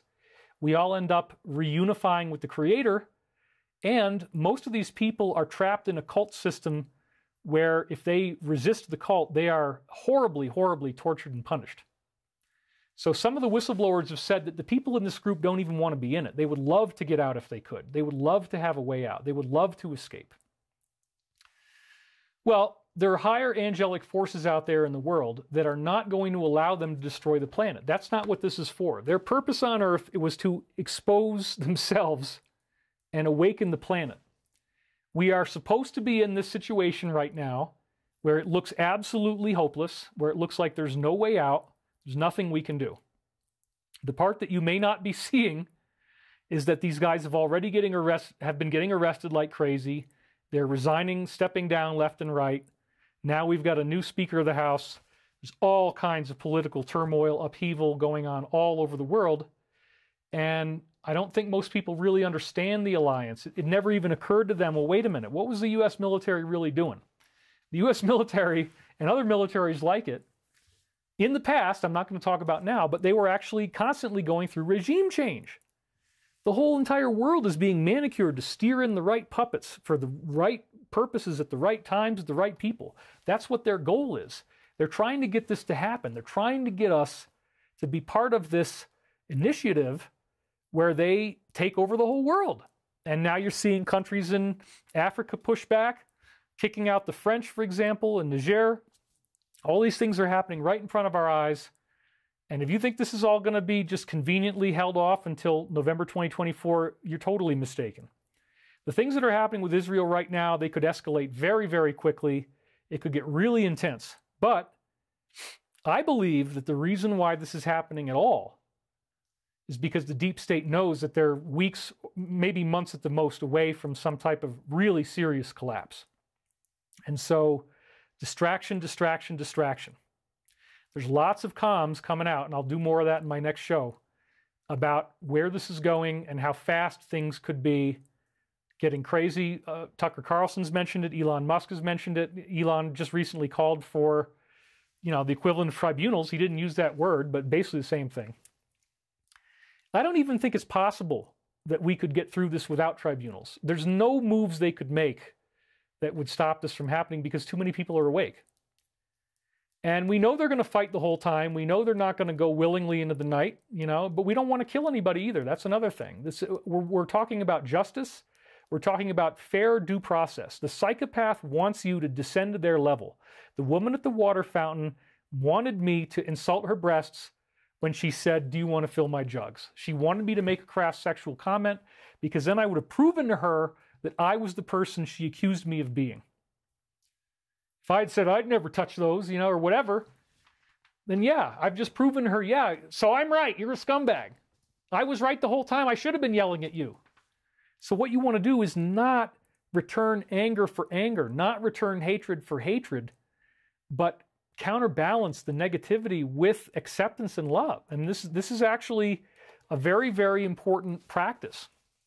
We all have to learn how to not be reactive. We all have to learn how to wait a second, cool it down, take a chill pill, relax a little bit. When the woman yelled at me the second time and really was aggressive, it's like, whoa. I mean, I started to have this emotional reaction. I got adrenaline. I'm all worked up. And then I just said, nah, I'm not gonna go to this place of violence. I don't need violence in my life. I don't want to argue with this woman. She's a great looking woman. Why is she mad at me? Does she think I'm ugly? Yeah, okay, maybe I got shitty hair, whatever. Fine. And there's no reason to be mad at her. There was no address in me where I want to be angry at somebody. And that's what's actually happening to us as a planet. We're running through this karma over and over again. We keep running the same karma over and over again until it gets run out of us and we're like, you know what? I'm just not angry anymore. So what we see is this group is saying, okay, if you're black, then we're going to constantly reward you for thinking that whites are terrible. We're going to keep giving you all this information that says, oh my God, look at this and oppressor class and look at how the zoning and oh my God, this is racist, that is racist, everybody's a racist, everybody's a terrorist, everybody's evil. It's really not true. The whole point in this is to make everybody kind of throw up at the same time. That's what we're going through, is a collective vomiting. Sounds disgusting, but that's part of what this is about. And the purpose, again, is to run it out of you. You don't feel angry anymore. When somebody provokes you, you don't feel the same way anymore. And again, such an important part of this is to learn that even if the psychopath is giving you 3/4 of what you want, okay, we're going to paint everything rainbow colors, everybody wears pink, mandatory homosexuality enforced by law. You get up on stage and you do that stuff, or you're going to jail and we're going to torture you. It could get to that point. It could get to that point because I grew up in something like that. As I talked about in my previous videos, this was the big shock of the last 2 years, is realizing, wow, I actually was abused in a secret organization, and I had horrible, horrible torture happen to me. But they did it so well that it wasn't until I was 50 years old that the memory started to crack open. So part of the last 2 years has just been I've been incredibly traumatized. But Michael's message is that we learned our lesson as a planet, and this is just emphatically delivered in all 7 books. I went through every single line. It's got a little highlighted number at the beginning, so it's like a verse number. The whole entire book has that. It took so much time. Every morning I'd get up at 4:30 a.m., not at this desk, but the desk right over there, and I'd get up at 4:30 a.m. and I'd be cranking on this stuff, just absolutely nonstop. All I've been doing is working on these books, and the whole time they're predicting the future. So I'm going to need to do way more because I've only really just started this. But then what also happened was that immediately after, so before I'd even finished the books, I went out to Las Vegas and had a very important meeting for the company because, again, we're trying to build hover cars, power plants. The technology that we're developing was funded by your orders, just like what I now have with Michael Prophecies. Now, each person has a choice as to what they want to do with their money, if you get it. And I believe a lot of us, everybody is basically going to be going through a life that's equivalent to living like a billionaire, because billionaires don't have hover cars. Billionaires can't go to the moon. Billionaires can't hang out in zero gravity unless they take one of these little flights.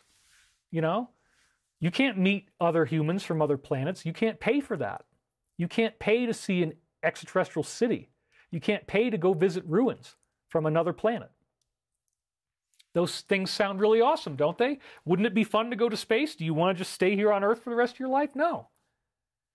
Well, we're actually doing that. I wasn't confident that this was going to happen on its own. And so when I have money in the account, it's like I want that money to go towards making sure that all of us are going to see this in our lifetimes. Not in 100 years, not in 50 years, not, oh, well, you know, David had his poetic death, but before he died, he set the stage for this wonderful thing that happened after he was gone. I don't want to wait for that.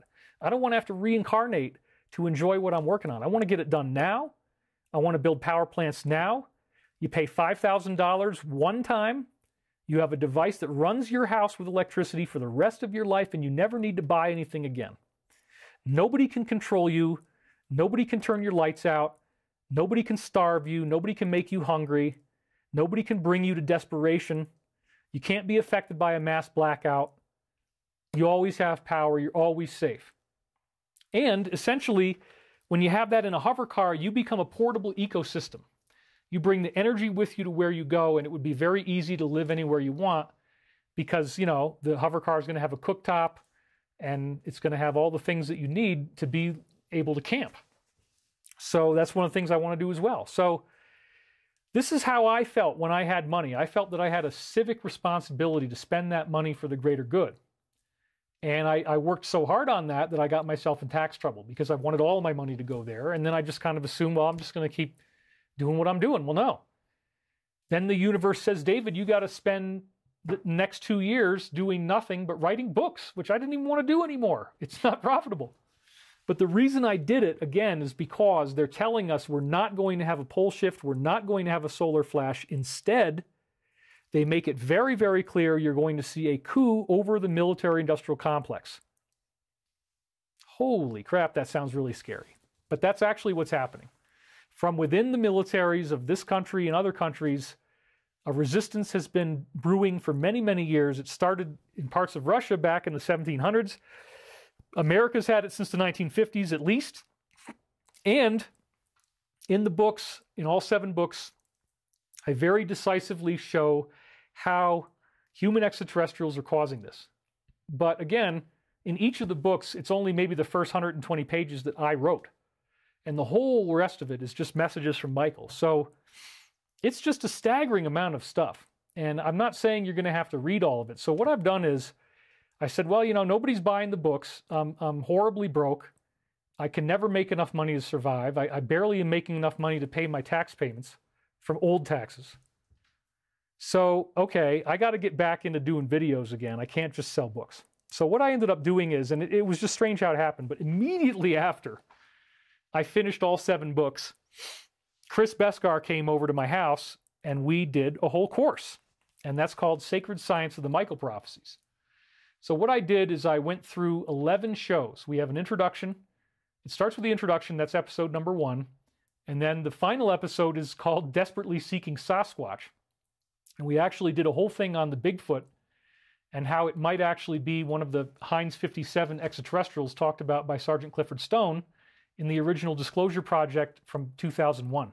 I met Sergeant Stone in person, and he described being on an ET crash retrieval program where they had a field manual that showed what the 57 different species are that appear in UFOs.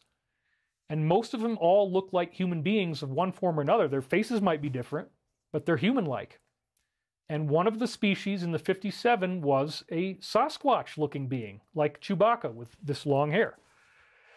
So in the Michael Prophecies books, I took all of these things that I had really needed to write about for many years and finally did that. And I just needed 2 years to do it. So I wrote about, for example, all the human ET stories of Saint Germain, all the stuff from the Bible, and all of the different stuff from the 1950s, where multiple cases of human ET contact occurred.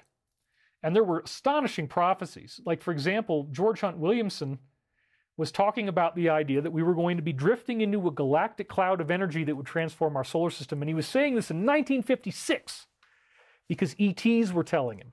ETs were telling him this was going to happen. Well, I've proven it with the science. And we go through that. So these beings are telling us that Christ's initiative worked. Jesus' original mission was to not have only 144,000 people go through rapture or ascension, but to have the whole planet learn the lessons of love. Michael is telling us that our whole planet has learned these lessons enough that we will be preserved, we will be okay, we are not going to be destroyed. Nothing that these people are going to do is going to destroy the planet. They can try anything they want. You're fighting against a multidimensional consciousness. You're literally like a gnat compared to an archangel. You're a gnat. I'm sorry. I don't mean to insult anybody.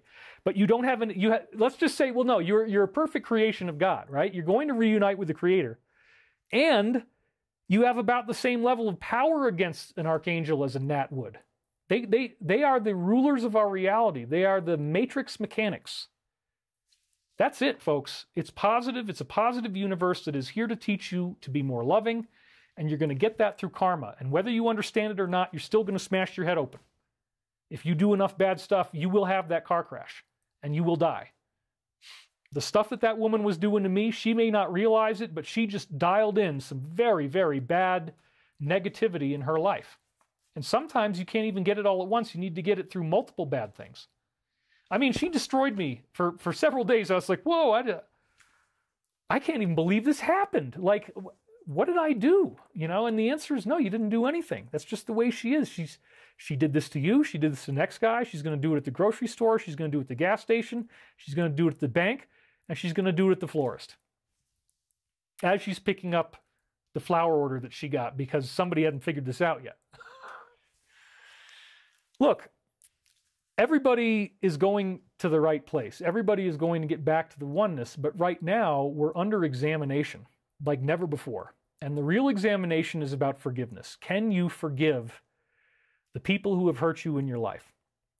And so what Michael is saying is that by not reacting, by not having mass riots, by not creating a civilization collapse, but by responsibly giving these people the respect that they won't give us, giving them the respect of a fair trial, an honest fair trial, giving them the respect of fair justice, not vigilante mob justice. That's what we have to do to show the higher forces that we are ready, that we can all graduate. Michael says that we will graduate, that we've already made the grade, and basically the last stage left is that we have to actually publicly allow these arrests to happen and be known for what they are, and I think that's very, very close.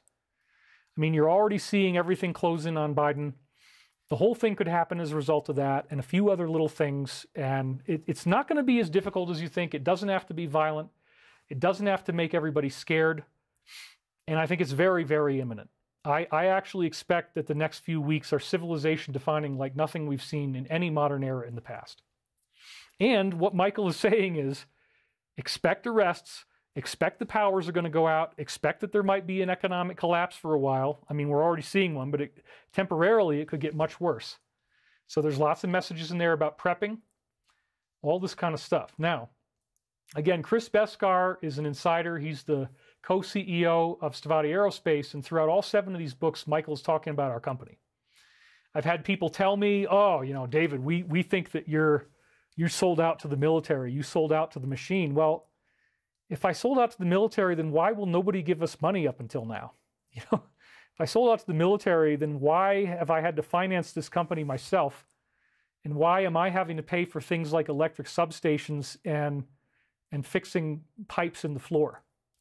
You know, why am I having to use my money to uphold a military facility if the military is coddling me? They're not. You know, this is sink or swim. And if anything, there's incredible amounts of proof that the deep state has been aggressively interfering with what I'm doing and does not want it to succeed at all. And so we've had 20, 30, 40 different deals that we got really close to the front line. We got really close to the marriage ceremony, and then boom, there's a runaway bride once again. That's just what's been happening. And you have to understand the reason why is that they don't like us. They don't like the idea that you don't have to pay for energy anymore. They don't like the idea of the amount of freedom that you have with a hover car. They want you trapped in one little place with a car that only has enough range to get you a short distance. And they don't want you traveling. They only want you, they've already said it publicly, they only want you flying like once a year. If you have a hover car, you're going 250 miles an hour everywhere you go. That's the same as a commercial air flight. So however long you would take when you drive to the airport and you got to wait all that time, and then eventually you get on your plane, and then eventually, after God knows how long, you finally take off. Then you take this flight and then you land. Well, imagine if all that stuff was gone. You just go into your garage, you fire it up, you take your trip, and now you're making a 250-mile-an-hour flight to wherever you're going. The whole world is available to you because it has enough power that you can go where you want. So that's what I did when I had my money. But now what I've done is, okay, all 7 books talk about this company. There's tons and tons of prophecies. It appears that these ETs are using me and they're using this company to make sure that we have this technology. So since Chris Beskar is the CEO of the company, it became clear, like, well, let's bring him in and let's go through this massive review of what Michael said. And that turned into Sacred Science of the Michael Prophecies. So I counted it's almost 700 slides throughout all the show. So it's a huge amount of information. They're all loaded up with beautiful motion graphics. And I have not increased the price, even though now what happens is you get all 7 of the books. You get this 11-part Sacred Science of Michael Prophecies course, which is basically all of the best David Wilcock stuff all put together in one. And over the coming weeks, I'm going to do another course where I run through each of the 7 books. So if you don't read them, you can watch videos and still get the key messages from each one. Because again, the main message came out in 1998, and what he says is, Archangel Michael says is, first you're going to see the exposure of the Cabal, then you're going to see the arrest of the Cabal, then you get the galactic family reunion. It's like a formula. So I don't think anybody has any idea how heavy our future really is, the bigness of what's coming our way, and where this is taking us. Michael is literally saying that we are going to have human ETs appearing in person. There's going to be mass UFO sightings, and this will be personal. You will have direct interaction with these beings on a one-to-one basis. And I have to say that just hearing from a higher intelligence when it speaks so articulately and it keeps giving us this information, it's fascinating. I mean, just the process of reading the books creates a vibrational change. And the Law of One was only 4 books originally, and then 5 with book 5 when they had some extras they added together. So this is 7. It's incredible. And again, if you order this, you only have to do it once, but then you'll be able to read the books for the rest of your life. They'll be treasured family heirlooms, and all this stuff is coming to a head very, very soon, within weeks. So you might have a lot of free time on your hands, and you might want to have 7 books that you could read at that point. So again, what I've done is I combined it all together, Sacred Science, and then there's going to be also the Spirit of the Michael Prophecies, which again, I go through all the 7 books so you don't miss anything. And the 7 books are included all at the same rate of what I used to do for one of these, which was $333. Now, the reason I love this so much is that my old business model, you had to give me something, and then you had to wait for me to perform. You're essentially advancing me against something I'm going to do. So I say, oh, I'm going to do this event, and every Sunday you're going to watch this show, but I want your money now. Well, now I'm saying, wait a minute, I already got 7 books, 10.5 hours of great video with 7 camera angles in the can right now, which is very different. That means it's instant gratification. As soon as you spend the money, as long as you can figure out what we tell you to do and click on the link, you're right in there and you can get started. So please, I would ask you, even if you've been watching this whole thing and you're like, F, David, I'm not going to do it. Other people are going to do it, but not me. Please don't be that person. I would really love to not have my ex-wife and me both be in this crippling $1 million debt. It's been very unhappy. And all you have to do is help us a little bit, and then everything's okay. So hopefully that's what's going to happen. I hope that you will take the plunge with us. Now, as far as when am I going to do the second half of the videos and go through the 7 books? Well, that's going to happen in 2 stages. The first stage is that in the upcoming week or so, I'm going to be announcing a 3-part free course because there's a lot of stuff I don't want to talk about online at all. So even if you're not interested in purchasing the Michael Prophecies, what I am going to do is I'm going to run something through the website, which is thedisclosure.com. And you also got to type https:// because it's a secure SSI connection, right? So what I would say is the next time I do a video, I'm going to announce these 3 free live webinars. And the 3 free live webinars will be accessible only through my website, but we need you to go in there and give us your email address so that you can access this. So I will have that offer for you. I'll probably do another video again later this week, because things are so crazy, I don't feel comfortable waiting all week. I don't want to be offline. 2 years of not doing any videos has been excruciating. So I want to be thoroughly back in the game. I don't want to be a bench sitter anymore.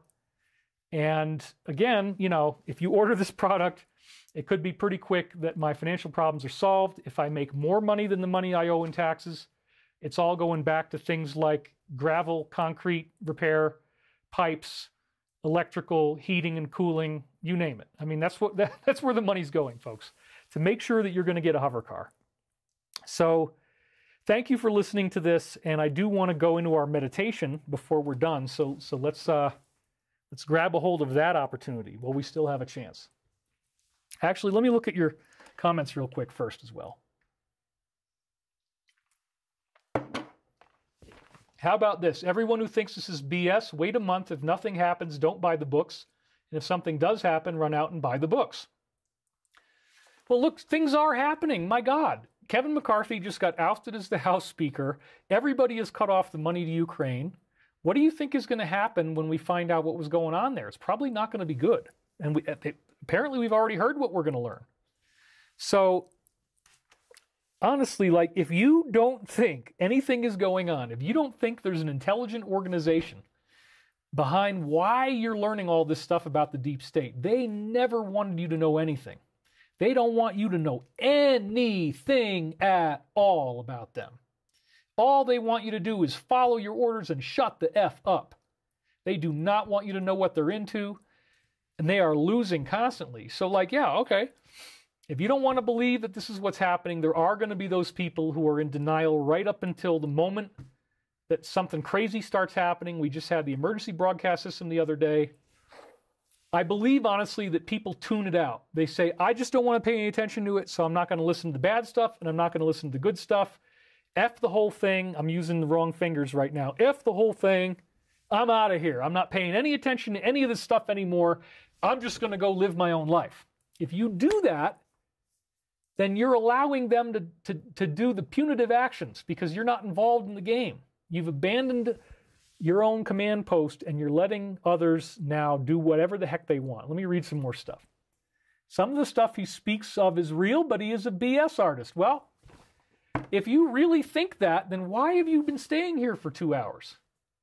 Honestly, if you are one of those people, how many do we have right now? We got 2,615 viewers live right now, and a total of 10,000 views so far.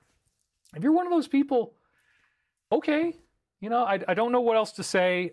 It takes a lot of time and a lot of study, but I would ask you, if this matters to you, take the challenge, buy the books, see the course, watch the seminars, because there's, again, 10.5 hours of very intense video already available. Go ahead and check it out. If you don't like it, that's fine. Okay, let's see some other stuff here. Thank you so much for restarting your course. I just graduated from my master's degree. I'm so happy I can begin learning things that actually matter in my ascension journey. We'd love to hear more about hover cars. I can't wait. And yes, I'm buying the books and anything else. I want to invest in our global future. Thank you for what you do. That's LRB Mystic. Thank you. I mean, honestly, like, the deep state is cracking down so much with the censorship that it's very, very difficult to get the same numbers you did before. This has become, I mean, people like me, when you try and do the kind of stuff that I'm doing, it's a full-scale war. And it's all being kept so quiet. You know, it's like nobody ever really even acknowledges what's going on. So I will keep fighting for you, whether you realize that I'm fighting for you or not, and whether you understand that my tears and my pain and 2 years of having carpal tunnel syndrome and $1.4 million in debt that I can't pay.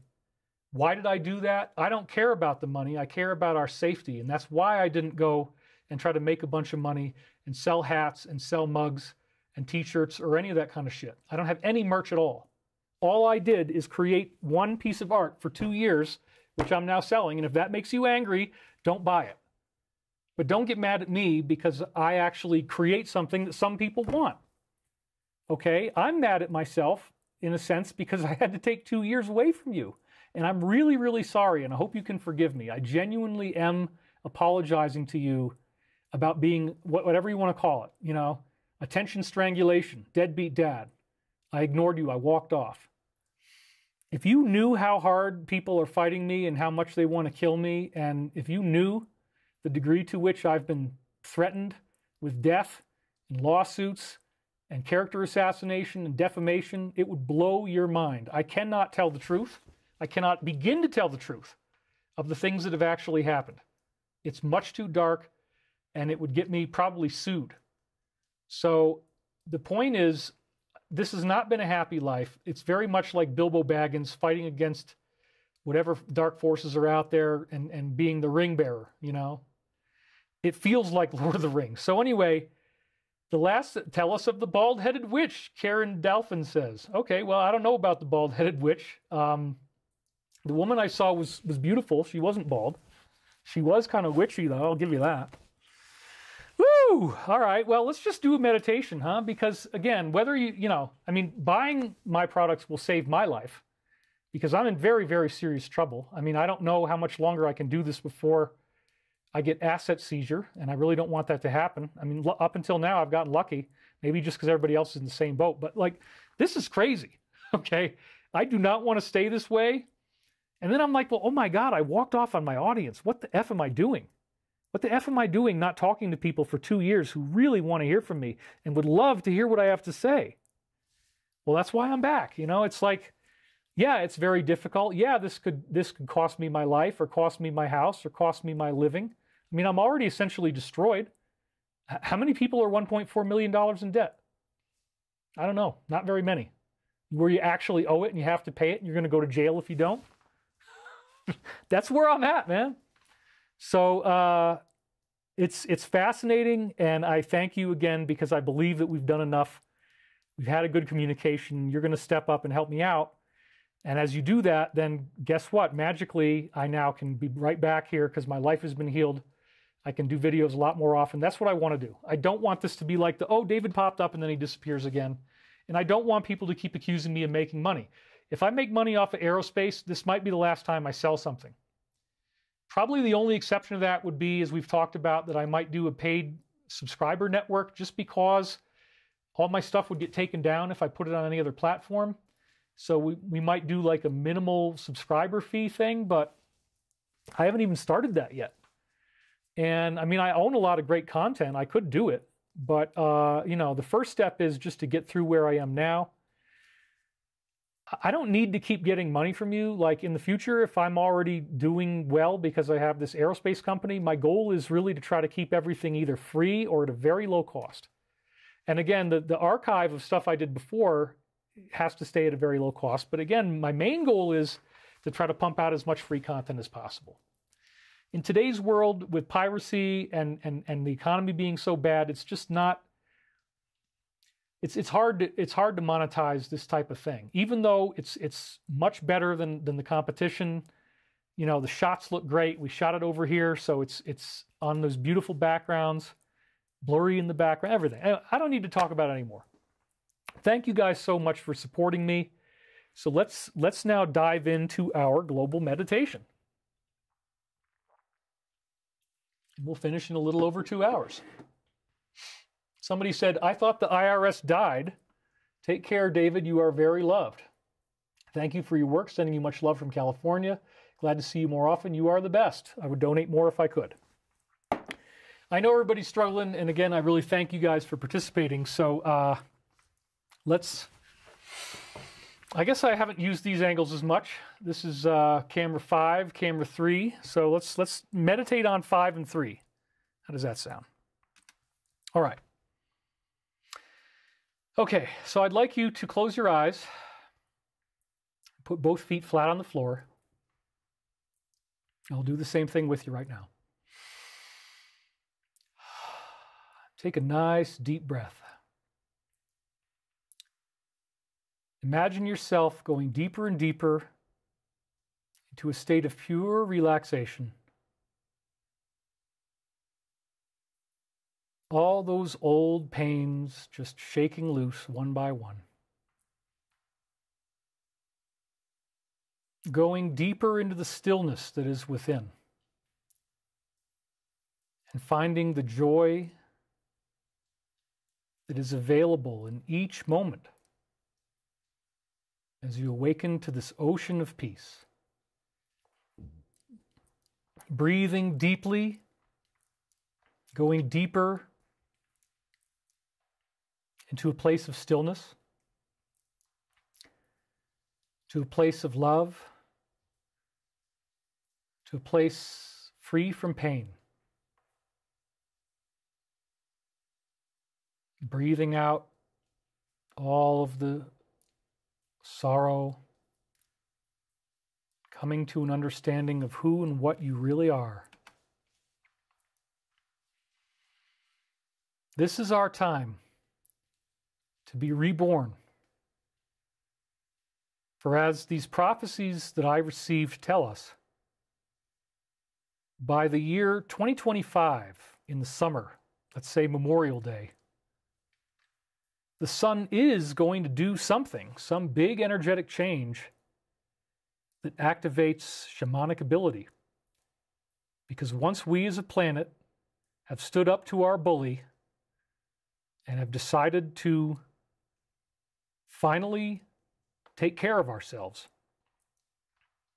we get the galactic family reunion. We are immediately rewarded. You may not want to believe me, but when this happens, then you can go back to this video and go back to these books and say, oh my God, there it was. He was talking about all this. How did he know? Well, I didn't know, but some higher force did. And now it wants you to know. And I'm just here as a messenger to communicate what is already understood.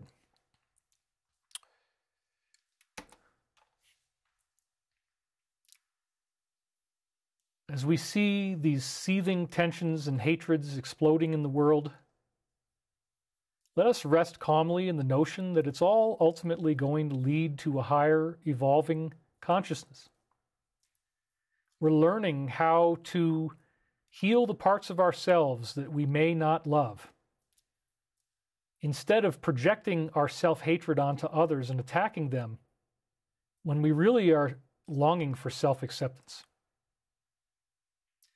Once we learn not to judge someone by the color of their skin, or their gender, or their race, ethnicity, etc., what country they're from, what religion they follow, what God they believe in, once we learn to step away from judgment, criticism, undermining others, sarcasm, mocking, humiliation, once we step away from that, we have acquired true mastery and greater levels of wisdom and attainment. We are now penetrating the veil of illusion and remembering what it really means to be human. And we are enacting that process in our daily lives by reaching out a hand to others where before we might have slapped it back and not wanted to participate in forgiveness or any of these sappy emotions. Now is the time to reach deep within ourselves and strive to become a better version of who and what we are, to be more loving, more patient, more forgiving, more cheerful, and more willing to sacrifice ourselves for the greater good, instead of sitting back and expecting other people to take care of our problems while we wait for someone to rescue us. This is not the answer. Ultimately, we are in a consciousness revolution, and these higher forces have taught us that the greatest tool we have is to evolve our own consciousness for the sake of all beings.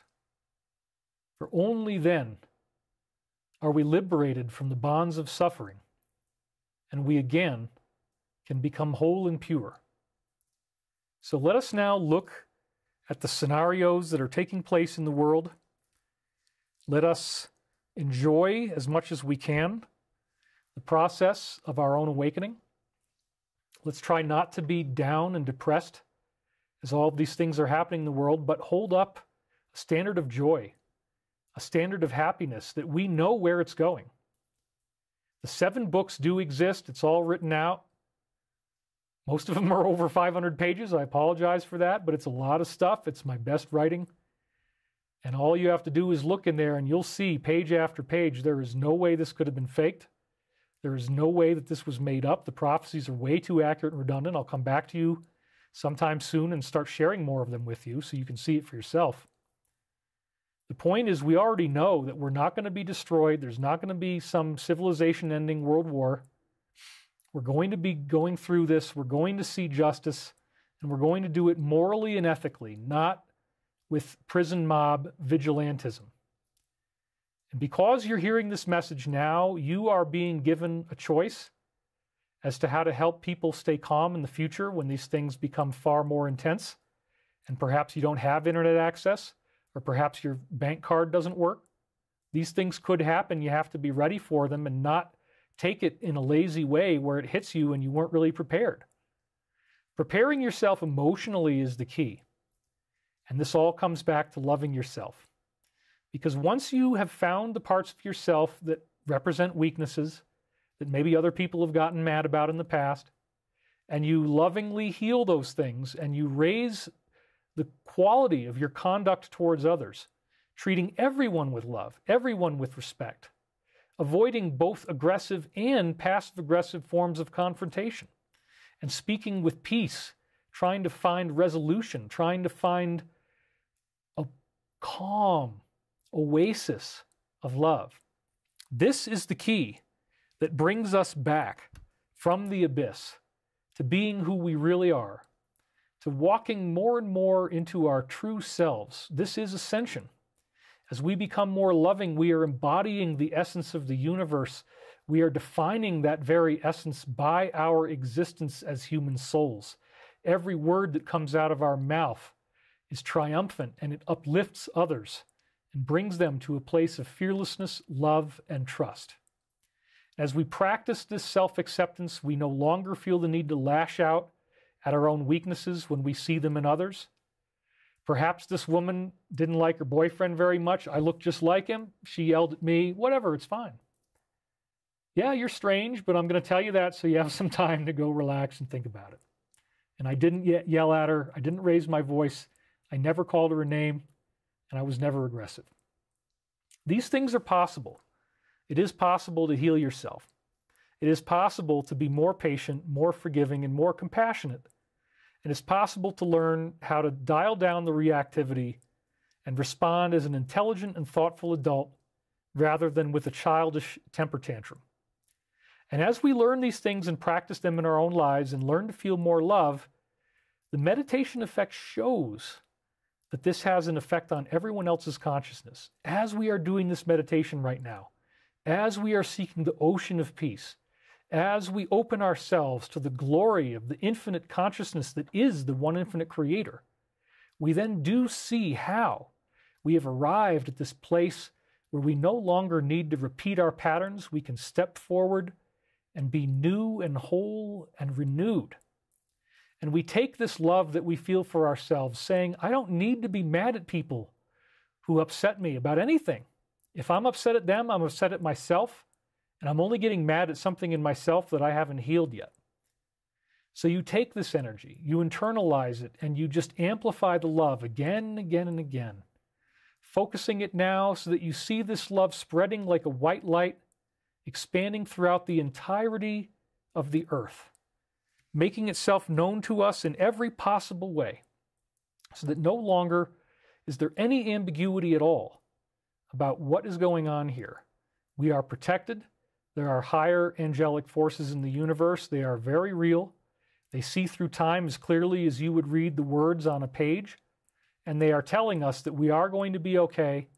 And the whole secret to our salvation is to learn to become more loving. Let's take the energy that we've raised. Let's send it to Israel. Send it to all the people who are suffering and in fear.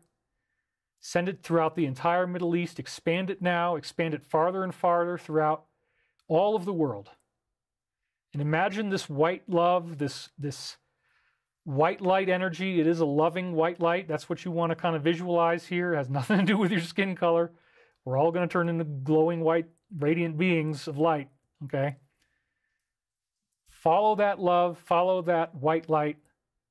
And allow it to now be inside of you. Imagine every part of your body filling with this white light. There's nothing left. That's all there is. White light. We send it again down into the earth. We wish for the liberation from suffering of all beings. And then may we also please have liberation from our own sorrows. Turn the mirror back on ourselves and see where today we can become a better person than we were before by following what really is universal law. And now that we've done this, love, let's breathe back into the room. Let's expand our consciousness once more. Wiggle your fingers, wiggle your toes. I use some fast talking hypnotic technique there. You know, if you talk really fast, it's called hypnotic induction. So I hope that helped you. I hope you saw and felt some great things.